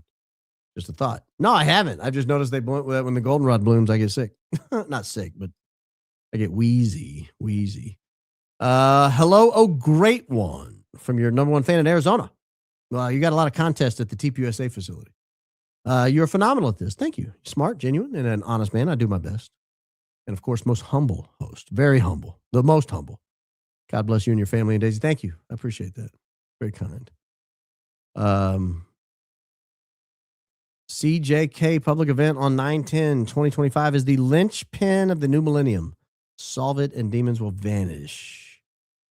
I don't know if the demons will vanish, but I think it's critical we get to the bottom of it for the sake of the rest of us. Currently crocheting. Oh, wonderful. My beautiful daughter came in and asked if she could watch crochet videos earlier. In my opinion, the most perfect baby blanket for our Kansas State Fair. Once I win the competition, first week of September, I'll ship it to you for your grand. Made one for Danks as well. That is so sweet, Anne-Marie Crochets. Thank you. I would appreciate that, genuinely. One of two. Please explain why TR Defense didn't simply put the date on those filings together with 6:25 p.m. timestamp. Why the Easter egg hunt for us to try to figure it out? They obviously know when he got in. That's a good question. I can't answer that. Where's your second one? Man alive, you guys take a long time in between. I'll have to get it to when we get there. I don't want to scroll back too far. Ivan. Cassia was live today, did a great job. She does a good job. Reschedule? I do need to reschedule her. Thank you for reminding me. I'm thinking you'd be a great fill-in for Candace during your pregnancy, i.e. Ian. Keep going, Max. Love you, GBC. Christ is king indeed. Thank you for the vote of confidence. I appreciate that. Tim Dillon interviewed two journalists on Saturday who said DJT was fascinated with the extreme violence of the pager attacks. Maybe this was supposed to impress him as a bonus for removing CK. That's kind of creepy. Who's fascinated by extreme violence? Not your humble host. Hey, Baron, number one fan from Bountiful, Utah. Halloween here is as big as Christmas. There's a dark undertow here. Globalism, 15-minute cities, data centers. I think there's a reason Charlie was killed in this state. That's terrifying. That's terrifying. Trajectory of your investigation is second to none while watching while it's my birthday. Christ is king indeed. Well, thank you. I'll sit a little taller after you said that. Hey, B, long-time listener, Google Trends, first-time super chat. Well, you made it a big one, and thank you. Very kind. Let's listen to Charlie's yes-no interview with Michael Knowles, where he said he gave his team social media after the 2020 election. Feel better soon? Christ is king indeed. That's a long time for Charlie Kirk to not be Charlie Kirk when we all thought Charlie Kirk was Charlie Kirk. In other words, most of us heard from Charlie Kirk on social media. Now we're learning we heard from Andrew, or at least an Andrew filter. Hey, big goldenrod was Alabama State flower until my Congressman Mofar introduced the bill to change it to camellia. I remember when it was changed to camellia. That was like 10, 15 years ago, maybe. Said it's a shame the state flower is a weed that everyone's allergic to and can't display in their home. Oh, there's that. Jewel gifts sent. Also put your stream out to a larger audience. I wouldn't turn them off. People can view in a browser without issues seeing the chats. Oh, I didn't know they sent the stream out to a larger audience. Shame on you people wanting to stop them. Shame. The widow. Oh, sorry. Any speculation as to why they didn't allow EMTs to take CK to the hospital? I thought that was quite strange. They dismissed them immediately. Yeah, I don't know. Found out about you and Ian from watching G-Eb. Haven't watched him since. Oh, I think I know who you're talking about. That's interesting. I'm going to ask that on a member show. I want to know the answer. Wonder if anyone contacted that TR lawyer office that parents are trying to call when that phone call from the parents came through. Assume they left messages, was on 11 or 12 September. That's a good follow-up. That'd be a good one for somebody. He's since retired. I've been wondering about who Charlie really was. I don't think he was a saint. I remember CO commenting that he lied to her about a donor. I remember that, and it was a very dark episode she did. It really was. And I remember how disappointed she was and how broken she looked telling that story. I myself have started buying the goat water. We're only 2.5 hours from Hot Springs, Arkansas, where it's made, and we have a distribution hub in northwestern Louisiana. Thanks for the tip. Hate to say we don't pay near the price you have to. Oh, it's got a built-in trucking fee. But boy, is it delicious. I can't help it. It's amazing water. I do not get anything from them, by the way. Nothing. I don't get anything from anybody. I had no product placement on this to date on this program. If I was his lawyer, I'd be demanding the full recording of that microphone. P.S. Love over your show from Australia. Yeah, if his lawyers have not demanded the full recordings of every microphone, every video, meta glasses, wearables, text, if they've not demanded everything, they're not doing their job. I don't know that they have or haven't, but if they've not, they're not doing their job. Was that Tyler's car I sent you Thursday? I don't know. I didn't see it. I mean, we found Tyler's car, but I've not sent it. Thank you. Love the show. Well, thank you. I appreciate that. Love the comment. Never heard the first 9/11 plane explosion at my Midtown studio, but heard its low altitude flight just before it hit. Wind directions, everything. Oh, okay. Fair enough. I'll allow it. I love the mic theory, but still doesn't explain why CK's ring hung in the air. Thanks for making this high IQ outfit sparkle. It's a high IQ question or comment. Yeah, I've not ruled out the electrocution and the electrical impact on that ring hanging in midair, because it did for like a solid second. Absolutely did. John Bray on Trigger Smart was great. JB suggests the device battery is what shot him up through the chest and out of his neck wound. Great work as always. Up through the chest and out his neck wound. He has a 2-wound theory. I've not heard that. That's the first I've heard of that. Eternally natural alkaline spring water's good too. Founder owned, rated high on Buyer. Ian Carroll's app. Also went to Oak Steakhouse. Fantastic. Thank you. Christ is King indeed. I warned you. It's excellent. They do a great job there. I've never heard of that water, but I'll take a look at it if I run across it. Hi, Baron. See photo email just now. Picture from CSB investigation. Had sent before. CSB investigation. What is that? I'll try to find it. Captain Daniel L. Mode works at the Indiana Naval Base. Also a military minister that has spoke at TPUSA and was on their panels. So is there a connection with Crane Air Force Base and TPUSA? That's a great connection. I've never heard of that. I'm learning new things from you guys. Humble host. I saw that HH and kind of got weirded out. I was like, well, we don't say that around here. Humble host. Excuse me. Callaway Blue H2O superior to Fiji. I'm self-appointed expert H2O judge. Georgia Springs. Delicious and oh so refreshing. You deserve the best. Publix. So thankful for your high IQ pod. Thank you. Appreciate that. Number one fan from Detroit, Michigan. What's your favorite Bob Seger song? Hollywood Nights. It's not even close. That was his magnum opus, in my opinion. Hollywood Nights. Great album, too. Front to back. That is peak Seger, in my opinion. No filler. No filler on that. I'm not a Seger expert, but I do love that song, and I love that album. Oh, I've already done that one. Sorry if I missed this, but this eliminates BH pickup and TN. Any sus flights to Indiana? Train delivery between 9 and 10. No, it does not eliminate it. It does not eliminate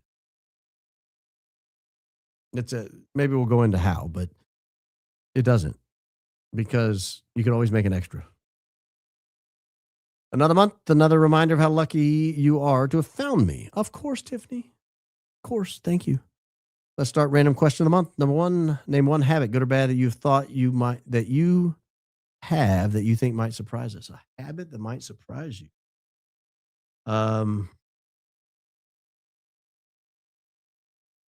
Habit I have that might surprise you. I'm not really a habit guy. I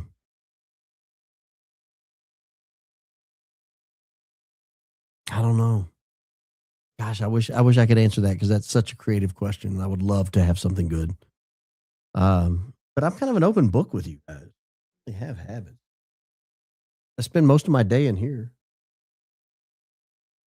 I don't golf. I do the racing simulator every now and then. That used to be a habit. It's not anymore. I haven't done it regularly in a very long time. And when I do it now, I just do test drives just to have fun, or AI races, which just to have fun. I don't know. I wish I had one for you. That's a great question. Recall Erica saying Charlie said he didn't like wearing jewelry, so right away she brought him a big necklace to wear. Irony. The cross may help point out the true events. Yeah. So was CK security Israeli or dual citizens? I don't think either. If yes, then after all CK's chatter about leaving pro-Israel cause, security team must have hated him by the end. I can't believe he kept them on. I don't think they were. I don't know why people say that. Thank you. I've heard that a lot, but I don't think that. Hold on. I got to answer this one real quick. Mountain Valley. Again, goat water. Not cheap, so I drink it sparingly. But someone gave me $50 and said, go buy a case, and I did. And so I've had it for the last several days on the year. Hey, B, EF has been told so many times to go home and raise her kids, but do we really think it's in the best interest of CK's kids that Erica Francevey is raising them? Logic tells me no. Love you. I think most kids would be fine being raised by their mother. I think if she gets out of whatever it is that she's doing and just actually goes home and raises her kids, things will be different. I really do. I did not solve this case. Please read my email when convenient. My knowledge of highly specialized medical devices and my recently acquired knowledge of microexplosives will be helpful. I hope. I'll try. I make no guarantees on emails. I really don't. I appreciate all your hard work on this, Baron and Daisy. I don't understand why the plant manager would be left alive if everyone else was taken out to eliminate word getting out. Thoughts? No, I really don't have any. I don't know. I'm not saying that it's connected. I'm just giving you the documents, the evidence. Let everybody draw their own conclusions.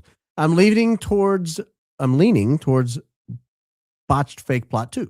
There was so much newness and obvious oddities on the day. CK was a bit gullible, just doesn't explain away. Maybe he was double-crossed. I have long speculated that it could have been a fake event that got out of control. Hey, Baron, Pistachio PSA, Kirkland Pistachios, 3 pounds for $19.99. They rate above wonderful. And my dad grows them in Kern County. Same growers behind Kirkland and Trader Joe's. Oh, duly noted.